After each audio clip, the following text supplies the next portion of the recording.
नमस्ते एवरीवन। ये है 70th एपिसोड ऑफ वार्तालाप, एपिसोड नंबर 2 विपासना सीरीज का। और फन फैक्ट, अंकुश भैया आपको पहले इंट्रोड्यूस कर देता हूँ। आप मुझे विपासना में मिले थे और आज हम विपासना के बारे में बात करेंगे। बट फन फैक्ट, जो एपिसोड 1 था वो रिलीज हुआ था 10th मई को, जब हमारा देश पहला ऐसा न्यूक्लियर कंट्री बना दूसरे कंट्री के न्यूक्लियर एरियाज को टारगेट करने वाला। और हम यस बुद्ध यस के थे। ऑपरेशन सिंदूर का। हाँ, वही वही वही। तो हम्म, कोइंसिडेंस। एनीवेज, सेकंड एपिसोड अपना शुरू करते हैं। अंकुश जी, अब आप अपने बारे में थोड़ा सा बताइए, क्योंकि मेरे को आइडिया अ, है बट आप अच्छे से बता अच्छा। पाए। Hi everyone, hi Yash and thank you for having me. मेरा नाम अंकुश है। मैं और यश विपासना में मिले थे और मैं विपासना के 2 कोर्सेज कर चुका हूँ। पेशे से मैं एक साइकोलॉजिस्ट हूँ, काउंसलिंग साइकोलॉजिस्ट। मैं उन लोगों की हेल्प करता हूँ, उन लोगों को काउंसिल करता हूँ जो नशे से एडिक्ट हैं या फिर किसी और भी चीज के एडिक्शन में फंसे हुए हैं। एडिक्शन मतलब बहुत लंबा है, गैम्बलिंग है, अ, नशा है और भी चीजें हैं। और मेरा रुझान स्पिरिचुअल इसीलिए हुआ है क्योंकि मेरी फैमिली में पहले मम्मी ने विपासना करी हुई थी, मेरे डैड ने विपासना करी हुई थी और मैंने सिर्फ इसको सुना था। ये जब मैं गया हूँ तो ये एक्सपीरियंस करने का तो हालांकि मेरे घर में काफी पहले से मेरे से बात चली जा रही थी कि मुझे एंगर इश्यूज है या फिर मैं फोकस नहीं हूँ अपने काम पे, तो मुझे बताया गया कि एक बार विपासना की जाए।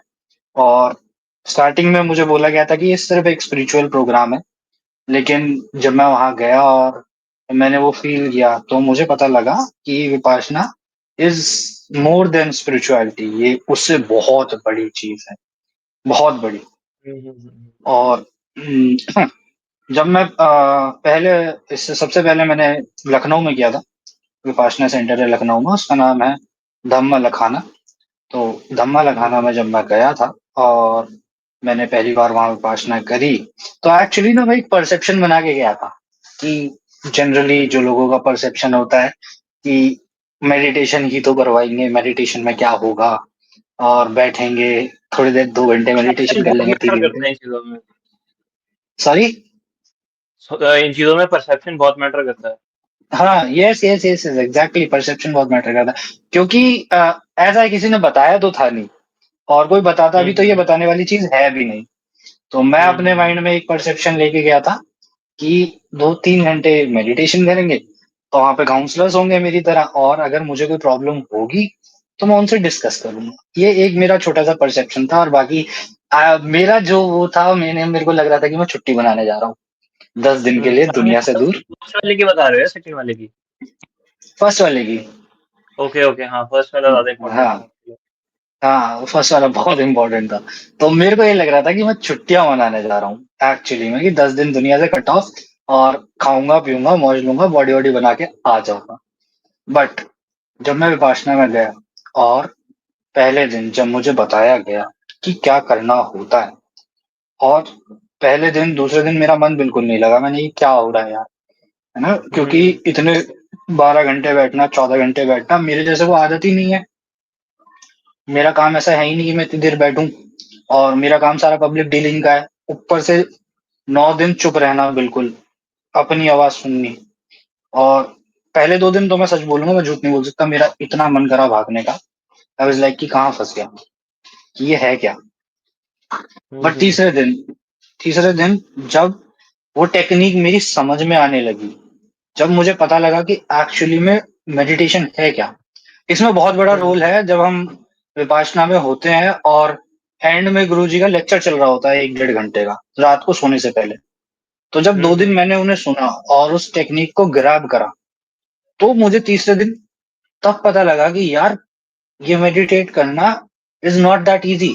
ये इतना आसान काम नहीं है जितना हमको लगता है। क्योंकि आज से पहले लाइफ में कभी 5 मिनट, 10 मिनट या 15 मिनट मैक्सिमम बैठ गए होंगे मेडिटेट करने, इससे ज्यादा कभी बैठे नहीं है। पर वहां पे जब एक्चुअली में पता लगा कि यार, हमारा दिमाग में प्रॉब्लम नहीं है, या फिर ये मेडिटेशन जो है वो दिमाग का काम नहीं है, ये सारा का सारा आपके इंटरनल सोल का काम है, आपके मन का काम है। कि आपका मन एक जगह स्थिर होकर बैठ ही नहीं सकता। आप कंसंट्रेट कर ही नहीं पा रहे हो। आप कंसंट्रेट करने ये पहले की बात बता रहा हूँ, फर्स्ट उसकी। मैं कंसंट्रेट हम्म करने बैठा हूँ, मुझे वो चीजें याद आ गई जिनसे मेरा कोई रिलेशन भी नहीं है। सब कुछ याद आ रहा है, हम्म कभी मन जा रहा है काम की तरफ, कभी जा रहा है घर की तरफ, कभी रिलेशनशिप्स की तरफ जा रहा है ना? उसको हम्म मेंटेन करने के लिए मुझे 2 दिन लग गए। आप यकीन मानो, जो पहला स्टेप है, जो सांसों के ऊपर ध्यान लगाना, उसमें मुझे 2 दिन लगे। तब हम्म जाके कहीं मैं कंसंट्रेशन सीख पाया हूँ, थोड़ी सी। फिर हम्म उसके बाद जब चौथे दिन विपाशना दी जाती है, ऑन चैनल तो आपको भी पता है, मुझे भी पता है कि हम नहीं बता सकते हैं कि कैसे क्या हम्म। प्रोसेस है। बट हाँ, बट क्योंकि चौथे मेन दिन जब इसमें इसमें मेन हम्म, चीज यही है कि भाई एक्सपीरियंस करना ही मेन चीज है। इसमें आप बताओगे तो आ, ये एक्सपेक्टेशन अलग बनेंगी तो कोई फायदा नहीं है बताने का। हाँ, ये क्या बोलते हैं, आपने यश भाई बहुत अच्छी बात बोली कि एक्सपेक्टेशन आप जो भी बना के चले जाओ, वहां जाके वो खराबी हो जानी है। तो बेटर है कि एक्सपेक्टेशन ना बनाओ, है ना? क्योंकि वहां पे जाके सारे हम्म भ्रम टूट जाने हैं। बट जब चौथे दिन मुझे विपासना दी गई, जो प्रोसेस है वो बताया गया, और मैंने अपने आप को फील किया, तब मुझे पता लगा कि यार, एक्चुअली में जो सालों साल से हमारे पूर्वज करते हुए आ रहे हैं, इंडिया, हमारा भारत, जो खोजों की दुकान है, मतलब हम, इंडिया जो है ना, वो जिसको हम विश्व गुरु कहते हैं, वो ऐसे कैसे बना है, हम्म हमारे पास ऐसी क्या टेक्निक थी, वो टेक्निक सालों से चली हुई आ रही है, और हमने इसे खो दिया। आज से लॉर्ड बुद्धा के खत्म होने के बाद 500 साल बाद ये टेक्निक खत्म हो गई थी, खो गई थी कहीं पे। हम्म। और इस टेक्निक को जिंदा रखा हमारे पड़ोसी देश बर्मा ने, एज इट इज, जैसी थी वैसे ही गुरु शिष्य के परंपरा द्वारा ये पास बर्मा ऑन की गई। बर्मा एक्चुअल नेम है या कोई पुराना नेम है किसी कंट्री का? बर्मा अभी नया नेम है, पुराना नेम रंगून था। अच्छा, मैं अब सर्च करना पड़ेगा, मैंने सर्च नहीं किया था कि मुझे लगा कि बर्मा पुराना नेम होगा। नहीं नहीं, बर्मा नया नेम है। पुराना गाना एक आपने सुना होगा, मेरे पिया गए रंगून, ये रंगून वो अच्छा। वाला देश है। हाँ, ये बर्मा है। तो इसको बर्मा में एज इट इज गुरु शिष्य परंपरा द्वारा, तब से 2600 साल पहले से इसे बिल्कुल पास ऑन किया म्यांमार गया। हुआ ना, म्यांमार हुआ ना। हाँ, म्यांमार, बर्मा रिसेंटली जो चेंज हो गया, म्यांमार एक्चुअली में। हम्म। हम्म, तो इसे जो पास ऑन किया गया है, और इसे एज इट इज वैसे का वैसा ही रखा गया है। और हमारे गुरुजी गोइंका साहब, जो एक्चुअली में है इंडियन, बट वो बर्मा में पैदा हुए हैं, बर्मीज नेशनलिटी थी उनके पास। और हम्म। अपने साइनस के पेन, अपने माइग्रेन की पेन की वजह से दुनिया भर में इलाज करवाने के बाद, जब वो किसी के कहने पे विपाशना पहुंचे थे, उसके बाद उनको जो फायदा हुआ है, तो बेसिकली गोइंका साहब ही इस प्रथा को उठा के, जो भगवान बुद्ध द्वारा सबसे बाद में, जिसको बोला जाता है कि भगवान बुद्ध ने इसकी दोबारा खोज की थी। ऐसा नहीं है कि भगवान हम्म। बुद्ध ने बनाई थी, भगवान बुद्ध से भी पहले थी ये। क्योंकि बुद्ध से पहले भी 84 बुद्ध हुए हैं। भगवान बुद्ध आखिरी बुद्ध थे, गौतम बुद्ध। उन्होंने इसको दोबारा खोजा था, उसके बाद इसको इंडिया में वापस लाने का काम गोयनका साहब ने किया था। खैर, ये तो विपासना की हिस्ट्री। मेरे साथ जो हुआ चौथे दिन में, जब मुझे विपासना दी गई, मुझे पता लगा कि हमारी बॉडी के अंदर झांकना, विपश्यना मतलब किसी चीज को विशेष रूप से देखना, और विशेष रूप से अपने आप को देखना, वो क्या होता है, वो मैं शब्दों में नहीं बता सकता। ये तो हम्म एक्सपीरियंस ही करना पड़ेगा वहां जाके। ये सारा खेल एक्सपीरियंस का है, क्योंकि मैं आपको बता दूं कि मेरे साथ ऐसा हुआ यश भाई, या मुझे ये दिखा, या मुझे ये फील हुआ, वो जरूरी नहीं है ना कि यश भाई को भी वही फील हुआ हो, या यश भाई को भी वही दिखा हो। हम्म, हम्म। तो इसके लिए तो बेसिकली आपको वहीं जाना पड़ेगा, और अपने आप को अंदर से जानना है, बेसिकली डीपली। तो इसके अलावा मुझे नहीं लगता कि इस दुनिया में ऐसी कोई टेक्निक है। क्योंकि सही बात है। इस इसका जिक्र, आ, हम इंडियंस के अगर चारों हम धर्मों की वो उठा के देखें, गीता, कुरान, गुरु ग्रंथ साहिब, जितने भी हम वेद उठा के देखें, तो विपासना का जो मेंशन है, वो सारे हमारे वेदों में भी है, गीता में भी है, गुरु ग्रंथ साहिब में भी है। बट हम इसे समझ नहीं पाए थे, क्योंकि ये जो हम्म विधि है, ये भारत से लुप्त हो गई थी, और इसे दोबारा खोजा गौतम बुद्ध ने। वरना हमारे ऋषि मुनि इसे शायद हज़ारों सालों से करते हुए आ रहे हैं, हज़ारों। इसमें इसमें जो बुद्ध ने खोजा वो हुँ, एक्सपीरियंस से खोजा या फिर कहीं से फॉर एग्जांपल आर्काइव में से निकाल के किया?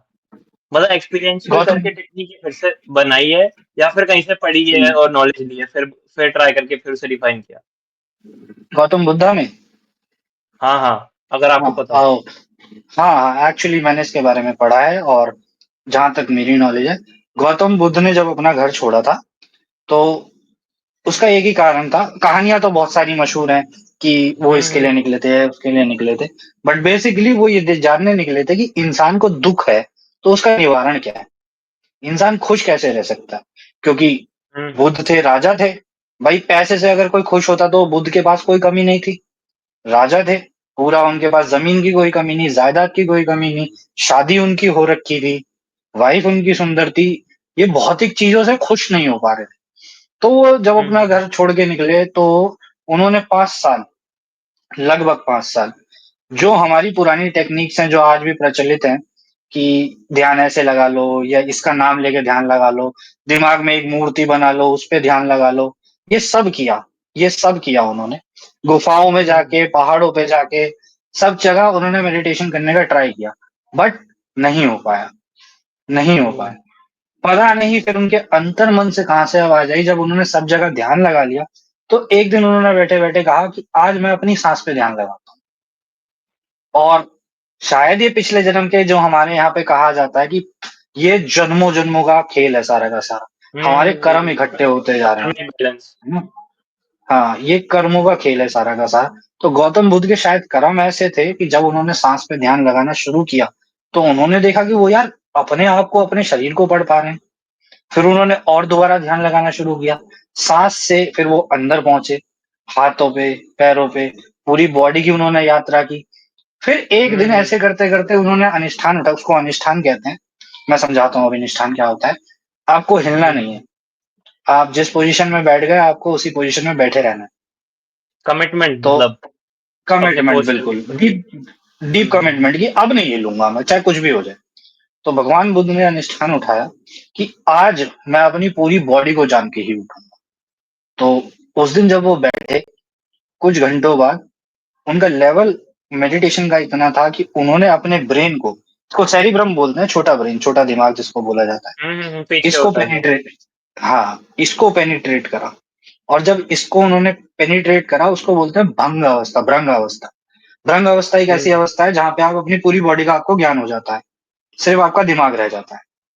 तो उस भ्रंग अवस्था में जब उन्होंने अपने सेरिब्रम को पेनिट्रेट करा, वहाँ पे ध्यान डाला सारा का सारा, तब उन्हें पता लगा कि दुनिया में दुःख के सिर्फ़ 2 ही कारण हैं। जो बोलते हैं कि भगवान बुद्ध सेरिबेलम कह एनलाइटन रहे हो हो गए, या सेरिबेलम कह रहे हो? क्योंकि शायद सेरिब्रम सेरेबेलम पूरा ब्रेन हो गया और सेरिबेलम छोटा हुँ, पार्ट होता है।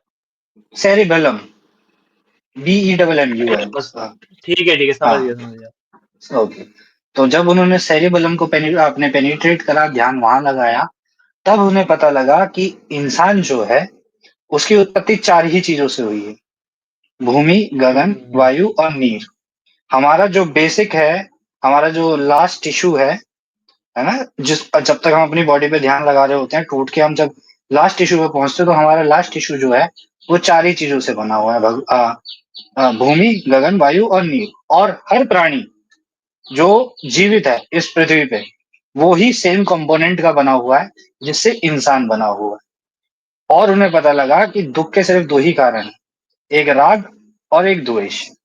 राग मतलब अगर मैं किसी चीज़ को अपना मान के उससे प्यार करने लगता हूँ, तो जब वो मुझे छोड़ के जाएगी तो भी मुझे दुःख होगा। और द्वेष अगर मैं किसी चीज़ को बुरा मान के उससे नफ़रत करने लगता हूँ, तो हुँ, मुझे हुँ, तब भी दुःख होगा, तो मुझे तब सिक्के भी के 2 दुःख होगा। पहलू हैं ये। हाँ, तो भगवान बुद्ध का यही ज्ञान था कि जिस आदमी ने अपने राग और जिस आदमी ने अपने द्वेष, ये खत्म कर लिए, अपने आप को जान लिया, करुणा ले आया अपने अंदर, उसको ज्ञान प्राप्त हो गया, वो बोधिसत्व हो गया, वो महात्मा हो गया, वो बुद्ध हो गया। तभी बुद्ध इसमें ने कहा है कि हाँ, बोलिए, बोलिए। हुँ, इसमें इसमें एक चीज़ है, आपने कहा ना कि ये एक तरह से आभास हो गया इन चीज़ों का। तो वो हुँ, ये विपासना में जाने के बाद ये चीज़ समझ आती है कि 2 चीज़ें हैं, एक हुँ, इंटेलेक्चुअल चीज़ें और एक एक्सपीरियंशियल चीज़ें हैं। तो हुँ, क्योंकि मैं ये चीज़ एक्सपीरियंस कर चुका हूँ कुछ लेवल तक, हुँ, तो मैं ये हुँ, चीज़ डिफरेंशिएट कर पा रहा हूँ। बट जिसने एक्सपीरियंस हुँ, कभी नहीं किए ना, उसको हुँ, इंटेलेक्चुअल चीज़ें ही एक्सपीरियंशियल चीज़ें लगेंगी। हुँ। तो ये बहुत इंटेलेक्चुअल बड़ा चीज़ें डिफरेंस ये है। एक्चुअली इंडियन क्या आप ऑल ओवर द वर्ल्ड देख लो, हम क्या करते आ रहे हैं, हम चीज़ों को मानते हुए आ रहे हैं। हमने जानने की कोशिश नहीं की है मैक्सिमम, रियलिटी में कभी नहीं आया, है ना? सही बात है। हेरिडिटरी हम पे पास होता जा रहा है और हम मान रहे हैं। मैं हिंदू हूँ, यश भाई आप भी एक हिंदू हैं। हमारे धर्म में हमें क्या बताया जाता है कि मंगलवार को मीट नहीं खाना है। मोस्टली हमारे घरों में बताया जाता है। ठीक है? इसका कुछ पुराना रीज़न है, बहुत लंबा रीज़न है, उसको डिस्कस नहीं करते बट छोटे में उसको समझाऊँ तो ये था कि उस टाइम पे इतना मीट नहीं हुआ करता था जितने लोग हुआ करते थे और अपने पेट को आराम देने के लिए कहा गया था कि मंगलवार को मीट ना खाओ और ज़्यादा नॉन-वेज खाना आपकी सेहत के लिए अच्छा भी नहीं है, ये हम सब जानते हैं साइंटिफिकली। तो इसके रीज़न थे, हुँ, लेकिन हमने हमने कभी मैं इसे जानने की कोशिश सुनूँगा थोड़ी करी है। हुँ? लंबा रीज़न सुनूँगा मैं आपसे बाद में कभी। हाँ, बिल्कुल, बिल्कुल। तो हमने कभी ना इसे जानने की कोशिश नहीं करी, क्योंकि हुँ, हमारे हुँ, हुँ। पूर्वजों ने एक्सपीरियंस लेवल पे हमें बता दिया कि ट्यूसडे को मीट नहीं खाना और हमने मान लिया। हम वो ही करते हुए आ रहे हैं। हमने कभी जानने की कोशिश नहीं करी। हम मानते हुए आ रहे हैं। जो हमें इंटेलेक्चुअली जो आप बोल रहे हैं ना, कि हम इंटेलेक्चुअल उस वे पे ज़्यादा भरोसा करते हैं, वो सीन यही है कि हमने जो हुँ, सुना हुँ, है, हुँ। अपने बड़ों से सुना है, हमने मान लिया है। हमने जानने की कोशिश नहीं करी। इसका भी रीज़न है। हुँ, इसका मोस्टली ये रीज़न है कि जिसने हमें बताया और जिससे हम मानना सीखे, उन्होंने ही हुँ। कभी उस चीज़ को जनवाया नहीं, मतलब हमें टूल्स नहीं हाँ, दिए कि हम उसे जान सके और वो पीछे से ही जा चलता आ रहा है वो चीज़। बिल्कुल ट्रेडिशनली साल मेरी ख्याल 2-3 हज़ार सालों से चलता हुआ आ रहा है ये हुँ, हुँ, हुँ। और हम माने जा रहे हैं। इसमें कुछ गलत नहीं है, इसमें कुछ गलत नहीं है, हमारी सभ्यता है। डेफ़िनिटली। बड़ों की बात मानना हमारी सभ्यता है। बट जो एक क्वेश्चन होता है ना कि किसी चीज़ को क्वेश्चन हमने नहीं किया, कि हुँ, ऐसा हुँ, क्यों है? हुँ। अब विपश्यना में क्या है, यहाँ पे सारा सीन उल्टा है, यहाँ पे आपको मानना नहीं है। इसलिए नहीं मानना कि अंकुश कह रहा है या यश भाई कह रहे हैं कि ऐसा होता है तो आप मानो, नहीं। आप जाओ, अपनी लाइफ के 10 दिन निकालो, आप जाओ एक्सपीरियंस करो, आपको लगता है कि आपके काम नहीं आया तो मत मानो, मत मानो, कोई ज़बरदस्ती नहीं है। हुँ, हुँ, हुँ, हुँ। हुँ, लेकिन जाओ एक बार, खुद आप डिसाइड करो। आप बुद्धिजीवी हैं, आपके पास ब्रेन है, आपके पास दिमाग है, आप करो, जाओ और तब डिसाइड करो। हुँ, हुँ, हुँ, हुँ। इसमें आपने क्योंकि जाने की बात कर दी, मैं अपना हुँ, बताता हूँ। जैसे आप बता रहे थे कि आपको भेजा गया और आपकी गलत एक्सपेक्टेशंस थी कि हम मेडिटेशन करेंगे और क्या करेंगे। मेरा हुँ, सिर्फ 2-3 पर्पज़ थे जाने के। एक तो ये था कि भाई फ़ोन नहीं होगा, टेक्नोलॉज़ी नहीं होगी, मेडिटेशन होगा 12-13 हुँ, घंटे, बहुत अच्छी बात है। हुँ, और हुँ, जो ये मतलब थ्योरेटिकल कॉन्सेप्ट है ना, इतनी देर मेडिटेशन करना, हुँ, मैंने कहा यार मज़ा ही आएगा और तो कुछ नहीं होगा। तो वो वाली चीज़ थी, मतलब मेरी एक्सपेक्टेशन बिल्कुल नहीं थी कोई भी। बट हाँ, हुँ, शुरू में 2-3 दिन ऐसा था कि भई कहाँ आ गए, ये वो कुछ समझ नहीं आ रहा। बट हुँ, हर रात को जब वो चीज़ सेशन देते हैं, वो चीज़ें समझाते पूरे दिन में क्या किया हमने, तो हुँ, उसका एंड में फ़ायदा ये होता है। और एंड में ये एक तरह से मेरे को समझ आ गया था कि भई एक बार तो और आना पड़ेगा मिनिमम। हुँ। तो वेरी वो गुड। चीज़ है। अगर एज़ एन ओल्ड टाइमर, क्योंकि मैं 2 कर चुका हूँ। अगर यश भाई आप ये कह रहे हैं कि आपको लगता है कि आपको दोबारा जाना पड़ेगा, तो that's mean you are on the right track. मतलब आप समझ गए हैं सार, आपके सार हुँ, समझ में हुँ। आ गया। बहुत अच्छे, बहुत अच्छे, बहुत बढ़िया। और सिमिलरली अब हुँ, सिमिलरली मेरे को जैसे मैं अपना काइंड ऑफ स्पिरिचुअल जर्नी पे वहाँ गया था ना, हुँ, वैष्णो नहीं, वाराणसी वगैरह। तो हुँ, वाराणसी का भी ऐसा था, मुझे पिछले साल अगस्त में एक तरह से कुछ हुआ था कि भाई जाके देखता हूँ वहाँ, शिव की हुँ, नगरी क्या है, कैसे है। बहुत फैसिनेशन थी, सुना था क्या होता है, कैसे होता है। हुँ, जो पूरा एक्सपीरियंस था उसके एंड होने के बाद एक और हिंट मिला कि यार फिर से जाना पड़ेगा, अलग तरीके की चीज़ एक्सपीरियंस करनी पड़ेगी, फिर देखते हैं क्या होता है।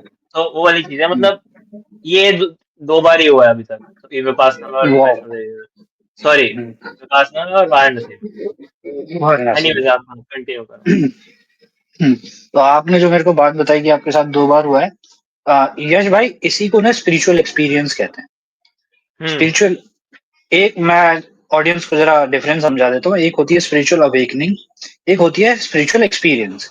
अवेकनिंग हम्म वो होती है जो लॉर्ड बुद्धा को हुई थी।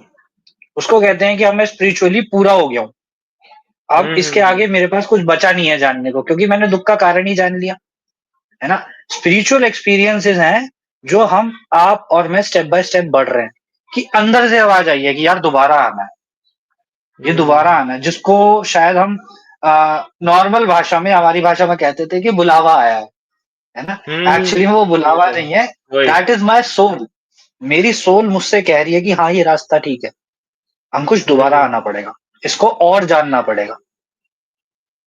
ये स्पिरिचुअल एक्सपीरियंस है और बहुत मजेदार है। और आपके एक्सपेक्टेशन तो चलो, आप मोबाइल छोड़ के और अलग से एक मेडिटेट करने गए थे। मेरे साथ ऐसा था कि मेरे साथ थोड़े से एंगर इश्यूज हैं, मेरे को गुस्सा जल्दी आ जाता था। तो उसके अच्छा, बारे में मेरी करते हैं मदर, डिस्कस। हाँ, मेरी मदर ने विपासना करी हुई है। मेरी मदर के साथ वो है, मेरी मदर सेविका भी रही है।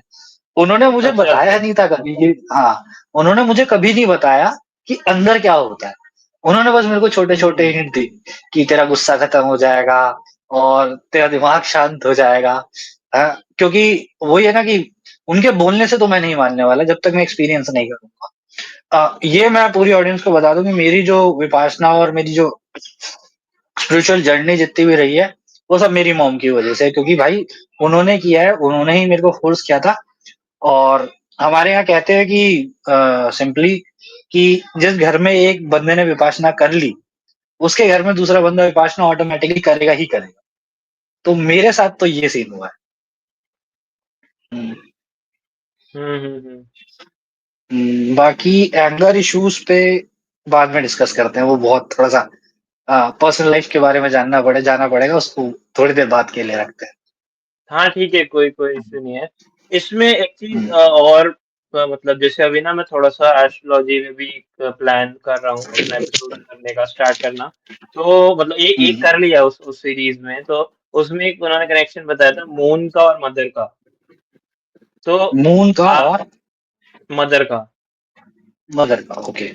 कुछ कनेक्शन होता है, मेरे को आइडिया ढंग से नहीं है। बट आप कभी हम्म। अपनी एस्ट्रोलॉजिकल रीडिंग करवाना, उसमें मे बी आपका मून स्ट्रांग हो, मतलब हम्म। अगेन वही लिंक को यूज कर रहा हूँ जो एस्ट्रोलॉजर यूज करते हैं, बट एनीवेज बताना हम्म। अगर आपने नहीं कराया कभी तो। हाँ, नहीं नहीं, मैं जरूर, अगर ऐसा कुछ है तो मैं जरूर चेक कराऊंगा एस्ट्रोलॉजी से। हम्म। हाँ।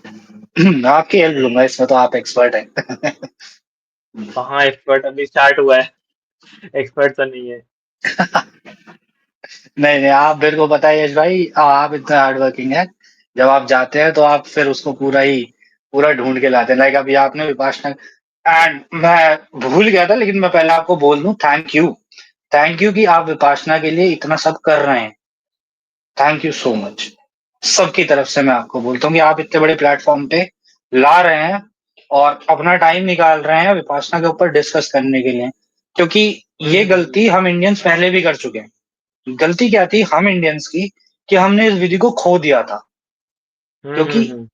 इसमें चीजें मिक्स हो गई, किसी ने कुछ डाल दिया, किसी ने कुछ डाल दिया, तो जो इसका ओरिजिनल रूप था ना, वो इंडियन से खो गया था। आप सही जैसे बात है। लोग हैं यश भाई, जो इसको ओरिजिनल रख रहे हैं, इसको लोगों को इसके बारे में बता रहे हैं।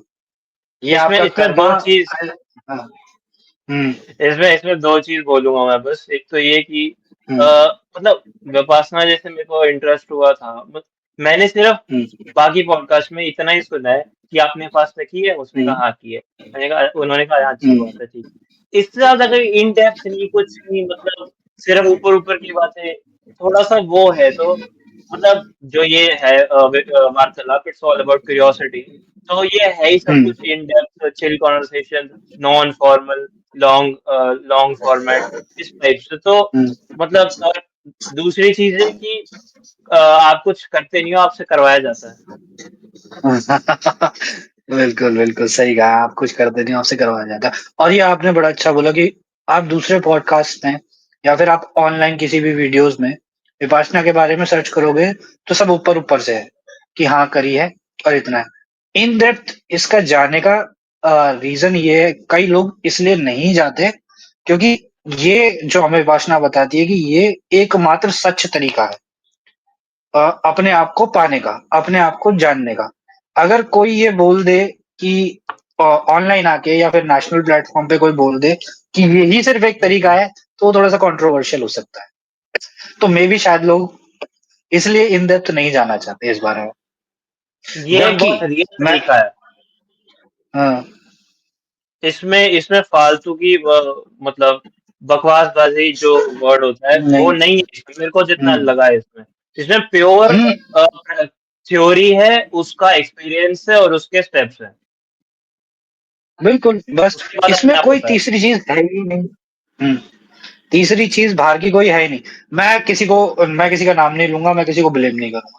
बट एक्चुअली में क्या हो गया ना, लोग मेडिटेशन करते वक़्त लोगों ने अलग-अलग थ्योरीज़ बना ली हैं, कि आप दिमाग में इसको हम्म। रख लो या आप इसकी पोर्ट्रेट पे ध्यान लगा लो। यहाँ पे तो कुछ है ही नहीं, हाँ। यहाँ पे तो आपको अपनी ही साँस पे ध्यान लगाना है। और मेडिटेशन हुँ, भी पता है क्या, मैंने मेडिटेशन पहले भी किया हुआ है। बट मैं ये कहूंगा हुँ, जैसे कि हमें 10 दिन में फॉर एग्जांपल 5-6 लेवल्स का मेडिटेशन कराया, बट हुँ, उससे पहले जितना ही मेडिटेशन किया था ना वो 0 लेवल का मेडिटेशन था। कि बस आंख बंद कर रखी है और बस बहुत कहते हैं ना स्थूल वो संवेदनाएं होता है ना वो तो स्थूल क्या हुँ, कहते हैं स्थूल एक्सपीरियंस था वो बिल्कुल। कि बस हुँ, मेडिटेशन कर रहे हैं जी, आंख बंद करके बैठे हैं और बस टाइम गुजर रहा है और एक टाइमर का वेट कर रहे हैं कब वो बजेगा और हम अपना हुँ। काम करेंगे। क्योंकि मेडिटेशन करने की विधि जो है वो इससे पहले हमें इतने क्लियरेंस के साथ किसी ने बताई ही नहीं थी। हमें सिखाया एग्जैक्टली। ही नहीं गया। एक्चुअली में क्या हम्म। होता है ना, जब हम मेडिटेशन का नाम लेते हैं तो लोगों को लगता है कि मेडिटेशन का असली मकसद मतलब यही है जो आपने बोला यश भाई, कि आंख बंद करके एक वही जगह वही। बैठ जाना। हाँ, और दिमाग कहाँ जा रहा है कहाँ नहीं जा रहा है उसकी तरफ ध्यान ना देना। एक्चुअली में मतलब तो ये है ही नहीं। विपासना का मतलब है अपने ऊपर ध्यान देना और अपने दिमाग और अपने मन को कंट्रोल करना, कि इसे मैं जहाँ हम्म। भेजना चाहता हूँ, ये वहीं जाएगा। ये अपनी मर्ज़ी से कहीं हम्म। नहीं जाएगा। यही तो अपने कंट्रोलिंग पावर देता है विपासना। हम्म। और फिर विपासना का एक स्टेप है कि आप मान लो आप मेडिटेशन कर रहे हो, आपने किसी आइडल की या किसी भगवान की मूरत दिमाग में सजा रखी है। आपने उस पे ध्यान लगाना चालू करा। आपका ध्यान लग गया। मैं मानता हूँ कि हम्म। लग गया। आप बिल्कुल उस मूरत पे हो, आप अपने माइंड के उस आइडल पे बैठे हो, आपका ध्यान बहुत अच्छा लगा हुआ है। लेकिन अब इसके आगे क्या? क्वेश्चन इज़ कि व्हाट नेक्स्ट? अब क्या इसके करें? आगे सिर्फ इतना इसके आगे सिर्फ इतना हुँ, इसी लेवल पे बस टाइम बढ़ाते रहते हैं लोग, इससे ज्यादा मेरे को लगता है नहीं कुछ बस, करते हैं। बस। और बहुत ही बड़ी बात अ, है कि 1 घंटा भी कर ले तो वो उसी को मतलब वो मानते हैं। बट वो ये ऐसी जगह आके हुँ, पता चलता है, ये तो कुछ ट्रेलर भी नहीं हुँ। था, ये तो कैरेक्टर इंट्रोडक्शन भी नहीं था मूवी का। कुछ सेकंड्स की रील समझ लो जो शॉर्ट्स था ये तो। अ, नहीं, शॉर्ट्स ये तो में डीप डोपामिन मिलता है, वो भी नहीं था। मतलब अभी तो इसमें हम डीप जाएँगे सोचो। ज़्यादा मैंने भी नहीं किया, 2 ही मेरे हैं, 1 आपका है। लोग हम्म। सालों साल से करते हुए आ रहे हैं। 14 साल तो वो बनने के लिए लग जाते हैं आचार्य। सोचो 14 साल इसमें में ये एक बंदा आचार्य। हाँ, पूछिए, आ, पूछिए। आ, आप कंप्लीट कर लो, उसके बाद मैं बोलूंगा, आपका थॉट रुकना नहीं हाँ, चाहिए। हाँ, तो इस लेवल मतलब इसमें विपश्यना करते-करते 14 साल तो लोगों को आचार्य बनने में लग जाते हैं। आचार्य वो लोग होते हैं जो हमें मेडिटेशन करना सिखा रहे हैं, जो गुरुजी के हम्म। असिस्टेंट टीचर्स हैं। तो सोचो 14 साल मेडिटेशन कर रहे हैं और फिर भी वो उस लेवल तक नहीं पहुँच पाए हैं जहाँ पे बुद्ध थे। तो सोचो कितने एक्सट्रीम लेवल तक जाना पड़ता होगा और ये हमारे मन को कहाँ तक ले जा सकता है। इसमें कितने स्टेप्स हम्म। हैं कि अभी मैं खुद को जान रहा हूँ और खुद को जानने के लिए भी मुझे इतने साल लग रहे हैं। कितने एक्सट्रीम लेवल मेडिटेशन है। और हम्म। जब मैं खुद को जानने लगता हूँ, मैं इस लेवल की मेडिटेशन पे जाता हूँ, तो ये जो दुनिया की जो सारी चीज़ें हैं ना, जो बेसिकली 2 ही चीज़ों पे आके रुकती हैं, राग और द्वेष, ये तो ऑटोमैटिकली कम होता चला जाता है। क्योंकि मेरे आस-पास दुःख तो आ ही नहीं रहा। सुख की मैंने कामना छोड़ दी। सुख मुझे इसी में मिल रहा है अपने आप को जानने में। हम्म। ये जो है, ये जो भगवान बुद्ध ने विधि दी है, इसलिए इसमें इतने साल लगते हैं। ये इतनी डीप है। आप सोचो ना, आपको इतने डीप जाना है कि आपको अपना लास्ट टिश्यू शेल वहाँ पे ध्यान लगाना है और उसे तोड़ना है कि ये किस चीज़ से बना हुआ है। कितना टाइम लग जाएगा? 5 फुट 6 फुट हाइट है शायद आपकी ना यश भाई? ऐसे लगा लो, दो सोचो तीन 6 फुट। हाँ तो 6 फुट जानना है अभी तो अपने आप को, एक एक इंच इंच हम्म। कोना कोना जानना है। आप कुछ पूछ रहे थे यश भाई, कंटिन्यू। हाँ। हाँ, नहीं, मैं ये पूछ रहा था, उसके बाद में पूछता हूँ। आपने कहा ना एक एक इंच हम्म, जानना है। अगेन हम्म, वो ये है कि लोग एक्सपीरियंस जब तक नहीं करेंगे उन्हें समझ ही नहीं आएगा कि ये एक एक इंच जानने वाली चीज है हम्म, क्या, क्योंकि जो कि अराउंड हम्म, 7-8 डे पे होती है कि हम पूरी बॉडी में हम्म, अपना वो करने लग जाते हैं, अपनी अवेयरनेस को ट्रैवल करने लग जाते हैं। अब जितना मेरे को सेंसेशन। हाँ हाँ हाँ, चौथे पांचवें दिन समझ आया था कि हम्म, जब वाइब्रेशन फर्स्ट स्टार्ट हुई महसूस होना, उसके बाद हम्म, समझ आया कि कहीं ना कहीं ये पॉसिबिलिटी है कि एक पॉइंट ऐसा आएगा हम पूरी बॉडी की वाइब्रेशंस को कॉन्शियसली अवेयर होके महसूस कर पाएंगे। उससे आगे जो पॉइंट आएगा, हम और डीपर चले जाएंगे मॉलिक्यूलर लेवल पे में भी, हम्म, जिससे कि हर एक चीज की अवेयरनेस हो जाएगी। तो जैसे मूवीज में ही दिखाते हैं कि हम्म, किसी मिस्टिक ने किसी नॉर्मल आदमी की यहाँ पे ऐसे वो कर दिया, मतलब टच कर दिया, उसकी बॉडी अलग अलग हो रही है और वो सब। एक शायद कृष्णा की जो उन्होंने अपना रूप दिखाया था अर्जुन को, उसके ऊपर भी एक वीडियो है। हम्म, तो हम्म, मुझे ऐसा लगा पॉइंटों में कि ये चीज पॉसिबल में भी हो सकती है। हम्म, तो उस पे आप क्या कहना चाहोगे? बिल्कुल बिल्कुल। हाँ यश भाई, वो जो कृष्ण का रूप दिखाया गया है ना, जो हम विपासना में सुनते हैं, वो एक कहानी है। मैं ये नहीं कह रहा कि वो नहीं हुआ है, वो हुआ होगा। वो एक कहानी है जिसका हम्म। वर्णन आज से 2000 साल पहले, जब भारत में लिखने का काम स्टार्ट हुआ, कहानी निबंध लेखन का काम स्टार्ट हुआ, 2000 साल पहले जिसने भी लिखा होगा, तो उसने उस रूप को ऐसे डिफाइन किया है कि जब कृष्णा जी ने ऐसा ऐसा रूप दिखाया, बट असली में हम उसे देखेंगे तो श्री कृष्ण ने भी अर्जुन को वही रूप दिखाया जो भगवान बुद्ध ने हमें बताया है, कि मैं इतने कण का बना हुआ हूँ, मेरा ही रूप है। जो वहां बैठा हुआ दूसरा इंसान है, वो जो मधुमक्खी घूम रही है, वो भी मेरा ही रूप है। जो कहा जाता है ना कि पूरा संसार श्री कृष्ण का रूप है, ये पूरा संसार हम्म। श्री कृष्ण ने बनाया। और जो विकाल रूप जिसे बोलते हैं, जो अर्जुन जी को दिखाया गया था, वो यही है हम्म। कि उन्होंने अपना छंद छंद दिखाया कि इस पृथ्वी के हर एक कण कण में मैं हूँ, और इस पृथ्वी का हर एक कण कण मेरे अंदर है। हम्म। बस इसका वर्णन फिर अलग अलग चीजों में किया गया है। वो मैं कह रहा हूँ, फिर ये चीजें अपने आप समझ आ जाती कि भाई अपना काम करो, बाकी चीजों की चिंता मत हम्म, करो, और कि भाई क्यों हम्म, गुस्सा करना।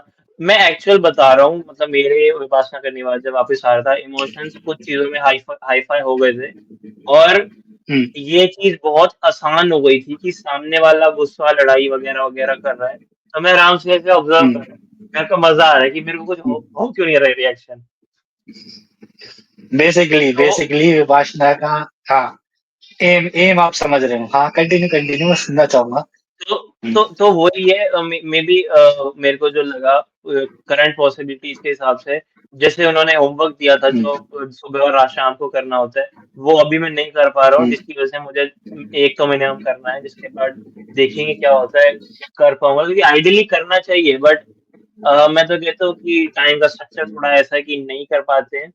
बाकी हम्म, अ, इसमें आपने जैसे बताया था ना, 14 करने के बाद जो वो असिस्टेंट बनते हैं टीचर्स के, उसमें ये भी हम्म, मैंने कहीं से सुना था कि जो उनके गुरु होते हैं वो उनको कुछ विपासना सेशंस के बाद बोल देते हैं तुम अभी मत करो, क्योंकि कभी कभी ऐसा हो हम्म, जाता है कि आपके लिए एक चीज मतलब पॉज हो जाता है। आपने भी शायद ये डिस्कस किया था, मेरे को एग्जैक्ट याद नहीं है, कि 3-4 हम्म, करने के बाद जो फीलिंग्स है, जो सेंसेशन है, वो पॉज हो गए हैं, एक सेशन में पूरा कुछ नहीं हुआ, ऐसा भी होता है, तो उसके बारे हम्म। में बताइए। सेंसेशन पॉज होने के एक्चुअली में फ्रेमवर्क जो होता है ना माइंड का, जब वो डीप कंसंट्रेशन में जाने लगता है, ये जो आपने और मैंने एक्सपीरियंस किया ना, ये बेसिक लेवल है, हमारी बॉडी की हम्म। सेंसेशन, है ना। ये एक बेसिक लेवल है। इसके बाद इंटरमीडिएट लेवल आता है कि ऊपर से फील करने के बाद हम इंटरमीडिएट लेवल पे अपने इंटरनल ऑर्गन जो है, लीवर, हार्ट, किडनी, इन सबको फील कर पाते हैं, इन सब के अंदर देख पाते हैं कि क्या हो रहा है।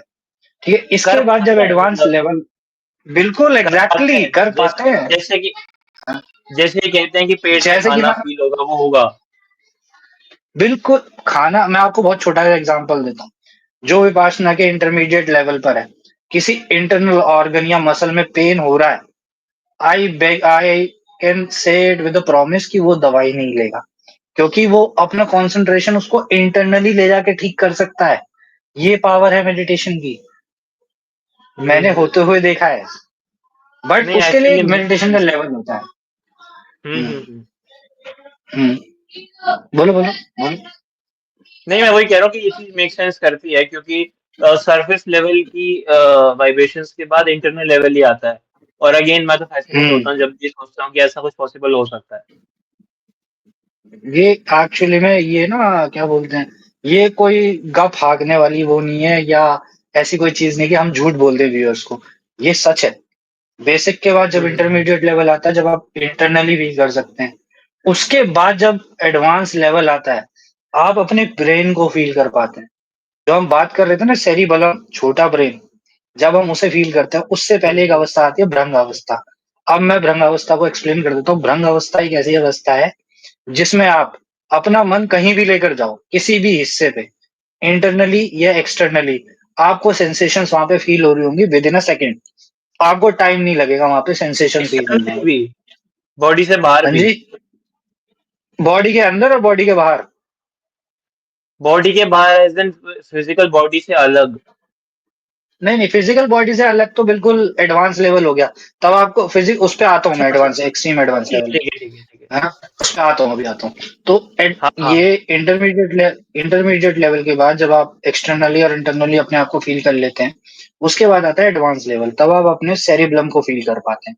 आप इसको पेनिट्रेट कर पाते हैं कि इसके अंदर क्या थॉट चल रहे हैं। और जब आप इसके थॉट इसको पेनिट्रेट कर लेते हैं ना, उसके बाद आता है सुपर एडवांस लेवल। उस सुपर एडवांस लेवल में जो हमें बताया गया है कि ये जो सारा का सारा हमें ब्लॉक दिख रहा है, हर एक चीज जो दिख रही है, जैसे आप लैपटॉप के सामने बैठे हो तो आपको एक लैपटॉप जो है वो हार्ड सरफेस दिख रहा होगा। लेकिन वो लेवल ऐसा है कि जब आप उस लेवल पे पहुंच जाएंगे, तो आपको लैपटॉप हार्ड सरफेस नहीं दिखेगा। फिर आपको उसके एटम्स नजर आएंगे कि ये किस किस चीज से कितना कितना बना हुआ है। सी, ये है असली counter meditation. Counter question, counter question, हाँ। आपने खुद एक्सपीरियंस किया है ये? नहीं, ये मैंने एक्सपीरियंस नहीं किया, मैंने गुरुजी से बात करी है। राजकुमार नाम है उनका, एटा के हैं। वो हैं विपसाचारी हैं। पिछले 28 साल से वो ये कर रहे हैं। और मैं उनके पास जब लखनऊ में पहली बार किया था, तब उन्होंने मेरे को बताया कि वो इस लेवल पे पहुंचने वाले हैं। अभी तक पहुंचे नहीं है, और वो इस लेवल पे पहुंचने वाले हैं। उन्होंने मेरे को ये बताया था कि ये नेक्स्ट लेवल अब मेरा ये है। लेकिन अगर किसी को असली में इस लेवल का कोई विपस्वी देखना है, तो उसको म्यांमार जाना पड़ेगा, क्योंकि हम्म। इस लेवल तक इंडिया में अभी तक कोई आया नहीं। अच्छा, और उसका हाँ, क्या may be GD primary reason होगा? प्राइवेट, क्योंकि हमारे पास एक्चुअली ना विपश्यना करने के लिए इट्स अ लॉन्ग प्रोसेस। पहले ये 45 दिन का हुआ करता था, बट क्योंकि day to day hmm. Life इतनी बिजी हो गई है आजकल इंसान की, इसको कट करके 10 दिन का कर दिया गया है ना। तो हमारी डे टू डे लाइफ में हमारे पास इतना टाइम है ही नहीं। अब यश भाई आप देखिए ना, आपके पास इतने सारे काम है, आप अभी सुबह और शाम की प्रैक्टिस के लिए टाइम नहीं निकाल पा रहे। इस लेवल को हम्म। अचीव करने के लिए दिन के 16-16 घंटे निकालना, वो भी कई महीनों तक, शायद कई सालों तक, बेसिकली कैसे पॉसिबल हो हम्म। पाएगा। साधु बनना पड़ेगा। गृहस्थ लाइफ में तो बिल्कुल नहीं। हाँ, साधु बनना पड़ेगा, लाइक सब कुछ छोड़ना पड़ेगा, घर बार रुपया पैसा मोह माया कहाँ। हम्म। आप और मैं नॉर्मल बंदे, हमें 100 काम, क्यों झूठ बोलना, 100 काम हमें। हम्म। सही बात है। हम्म। तो ये इस लेवल पे, एडवांस लेवल तक, ये यहाँ तक जाता है, ये लेवल है इसका। बट क्यूरियोसिटी ये है, जो हमारे में कहते हैं कि कर्मों का खेल है। जैसे गोइंका साहब को पहले ही, जो हमारे गुरुजी हैं, गोइंका साहब को पहले ही अपने विपासना के शिविर में इतना सब कुछ एक्सपीरियंस हो गया था, क्योंकि ये उनके पास्ट कर्म थे, करी होगी किसी जन्म में उन्होंने। किसी जन्म में शायद वो साध्वी रहे होंगे, या किसी जन्म में वो भगत रहे होंगे, जो उन्होंने मेडिटेशन की होगी। आप और मैं शायद इस जन्म में कर रहे हैं, हो सकता है हमें इसका फल अगले जन्म में मिले। हो सकता है कि मैं आने वाले बुद्ध से बात कर रहा हूँ, यश भाई बुद्ध हूँ अगले जन्म के, आपको क्या पता। हमें नहीं पता ना, ये संसार हम नहीं चला रहे। हम्म। हम बस अपना कर्म कर रहे हैं, और ये जुड़ रहे हैं। हम्म। हम्म, ये है। और बाहर का मुझे तो पता नहीं, इंडिया से बाहर, इंडिया के अंदर 140 करोड़ की आबादी, 140 करोड़ में से कोई भी बुद्ध हो सकता है। हमें नहीं पता। हम्म। पहले भी 84 पहले भी 84 बुद्ध हुए हैं। 84 बुद्ध सारे के सारे भारत से निकले हैं। हो सकता है अगला बुद्ध भी भारत से निकले, क्योंकि हम्म। मेडिटेशन और गुरु और हमारे ध्यान लगाने का जो भारत की ये जो लिपि है ना, ये अद्भुत है। अद्भुत, बिल्कुल। इसका इसका वर्णन तो आप मेरे से ज्यादा अच्छे से समझते हैं यश भाई। इसमें मैं एक चीज बोलूँ, अगर ये पॉसिबल है और बट लॉन्ग टर्म टाइम चाहिए इसके लिए, तो मैं तो हम्म 60 साल के बाद अपना इसी चीज में चला जाऊंगा। और कि मैं 60 साल तक बढ़िया जी पाऊँ और फिर 80-90 तक जी पाऊँ, इसलिए मैं 40 के हम्म। बाद रिटायरमेंट वाली जिमिंग स्टार्ट कर दूंगा, जिससे बॉडी बढ़िया रहे। ओह, ग्रेट ग्रेट ग्रेट। ये बहुत अच्छा प्लान है, रिटायरमेंट के बाद थोड़ी सी बॉडी बनाना और बाकी सारा ध्यान लगाना, है ना। नहीं नहीं, 60 पे स्टार्ट नहीं कर सकते आप बॉडी बनाना। आपको बॉडी अगर स्टार्ट करनी है ओल्ड एज के लिए, तो आपको मेरे हिसाब से हम्म 40 में स्टार्ट करनी पड़ेगी। 50 के बाद तो मैंने रेड लाइन है बिल्कुल। और मैंने तो बहुत पहले स्टार्ट कर रखी है, मुझे मुझे नहीं, पता है वो तो जिमिंग का। आप हाँ। कंटिन्यू रखो। नहीं, मैं वैसे कह रहा हूँ इन जनरल कि भाई अगर हम्म हम्म अपने और जो क्या कहते हैं ड्यूटीज है उनको पूरा करने के लिए भी टाइम ना निकले, हो जाता है ऐसा। May be may be. तो वो वाली चीज है। बट हाँ, हाँ, लॉन्ग टर्म क्योंकि सोचनी पड़ेगी। ये तो है, everyone is not lucky enough कि उनके पास हो इतना टाइम कि वो डेली कर सके। क्योंकि हम्म। वही वही वाली बात आ गई ना, जब मेडिटेशन और हम बुद्धा की बात करते हैं कि क्यों नहीं बन पा रहे हैं, क्योंकि यार रिस्पॉन्सिबिलिटीज इतनी है हमारे पास, बहुत सारी। हम्म। कहाँ से निकालेंगे टाइम? और इसीलिए तो ये 10 दिन का प्रोग्राम बनाया गया कि यार अपनी बिजी लाइफ में से एटलीस्ट हम दस कुछ दिन ना तो निकाल देखो। सकते हैं अपने लिए। हाँ, हम्म। कि रोको रोको अपने आप को, जान लो अपना, बाकी काम 10 दिन हम्म। बाद भी हो सकते हैं। तो वही बट अपना मतलब छू के देख लो कि भाई तुम्हें पता चल जाएगी होता क्या है। फिर आगे अपना अपने हिसाब से देखना। और मैं ये भी कह रहा हूँ कि बहुत सारे ऐसे लोग होते होंगे, वैसे मैंने अभी तक ऐसा कोई मेरे को मिला नहीं है, पर होते होंगे जिन्होंने शायद एक के बाद कभी दोबारा ज्वाइन नहीं करा है। बट मैं ये लिख के दे सकता हूँ, मैं ये लिख के दे सकता हूँ, जिसने एक शिविर भी ज्वाइन करा है ना, उसका कंसंट्रेशन पावर एक नॉर्मल आदमी से कम 3 गुना ज्यादा बढ़ गया होगा। हंड्रेड हम्म। परसेंट ये फायदा तो वो यहाँ से लेकर गया ही होगा। हम्म। और इसीलिए तो ये स्टूडेंट्स के लिए भी है, कि टीनेजर्स के लिए भी है, कि जो पढ़ाई कर रहे हैं वो प्लीज आओ। 7 दिन का कोर्स है, आप आओ, आप फिर अपने एग्जाम्स के रिजल्ट देखो, क्योंकि कंसंट्रेशन पावर इतनी आपकी बढ़ जाए। क्योंकि आजकल टीनेज में ना, ये बहुत इंडिया में या हमारे ऑल ओवर द वर्ल्ड ये हो गया है कि डिस्ट्रैक्शंस बहुत सारे हो गए, सोशल बहुत मीडिया आ ज्यादा। गया बहुत है ना, ज्यादा। रिलेशनशिप इश्यूज हो गए हैं, तो डिस्ट्रैक्शंस बहुत बढ़ गए हैं, तो कॉन्सेंट्रेट करना बहुत हैवी पड़ पा रहा है टीनेजर्स के लिए हम्म। खासकर, है ना। तो इसीलिए उनके लिए भी 7 दिन का कोर्स रखा गया कि आप अपनी बिजी लाइफ में से 7 दिन निकाल के आओ। और मैं कह रहा हूँ कि कोई भी टीनेजर जो मेरी बात सुन रहा हो, आप निकालो 7 दिन का टाइम, आप जाओ, और 7 दिन बाद अपने आप अपने रिजल्ट्स में चेंज देखना, कंसंट्रेशन पावर में चेंज देखना, पढ़ाई देखना कितनी इजी हो जाएगी, ध्यान लगाने की जो विधि आपको आ जाएगी, बहुत बहुत फायदेमंद विपासना। बट वो ये एक्सपेक्टेशंस मत करके जाना, क्योंकि वो ब्रेक होंगे फिर। हाँ हाँ हाँ, कहीं आप सोच के जाओ कि आप जाऊंगा तो 100% लेकर ही आ जाऊंगा, ना ना भाई। वही वही वही। है ना। वही वही कि हर किसी को अलग अलग तरीके का फायदा हुआ है, हर किसी को। अब आपको क्या फायदा होता है ये आपको वहां जाके ही पता चलेगा, मैं और यश भाई तो नहीं बता सकते। हम्म। इसमें अब क्या कहते हैं, थोड़ा सा ये डिस्कस करके कि भाई first day, second day, third day personally कैसा था, ताकि हम्म तो कहीं ना कहीं क्यूरियोसिटी आए लोगों के मन में कि क्या है कैसे है, और मे बी हम्म वो इंस्पायर हो जाए जाने के लिए। हम्म। डे बाय डे का डिस्कस करने से पहले आपका पर्सनल डिस्कस कर लेते हैं क्या है कैसे है। Sure sure sure. हाँ। तो इसके अलावा आप अभी क्या कर रहे हो आजकल? हाँ, इसके अलावा वही मैं साइकोलॉजी कर रहा हूँ, मतलब साइकोलॉजिस्ट हूँ मैं, काउंसलिंग साइकोलॉजिस्ट। और इसकी तरफ जो मेरा इंटरेस्ट बढ़ा वो इसलिए बढ़ा क्योंकि मेरी बहन जो है वो भी साइकोलॉजिस्ट थी, और मेरे जो फादर हैं वो पॉलिटिशियन थे। तो सोशल वर्क और पब्लिक डीलिंग हमारे जो फैमिली में है ना, वो शुरू से ही रही है। और मैंने अपने हम्म। डैडी को देखा है बहुत लोगों की हेल्प करते हुए। मैंने वो पहले इंसान देखे हैं, इसलिए नहीं कह रहा हूँ कि मेरे डैडी हैं, पर इंसान के तौर पे कह रहा हूँ कि मैंने वो पहले इंसान देखे हैं जिसके पास पावर होते हुए उन्होंने उसका सही इस्तेमाल करा है सोशल वर्क में।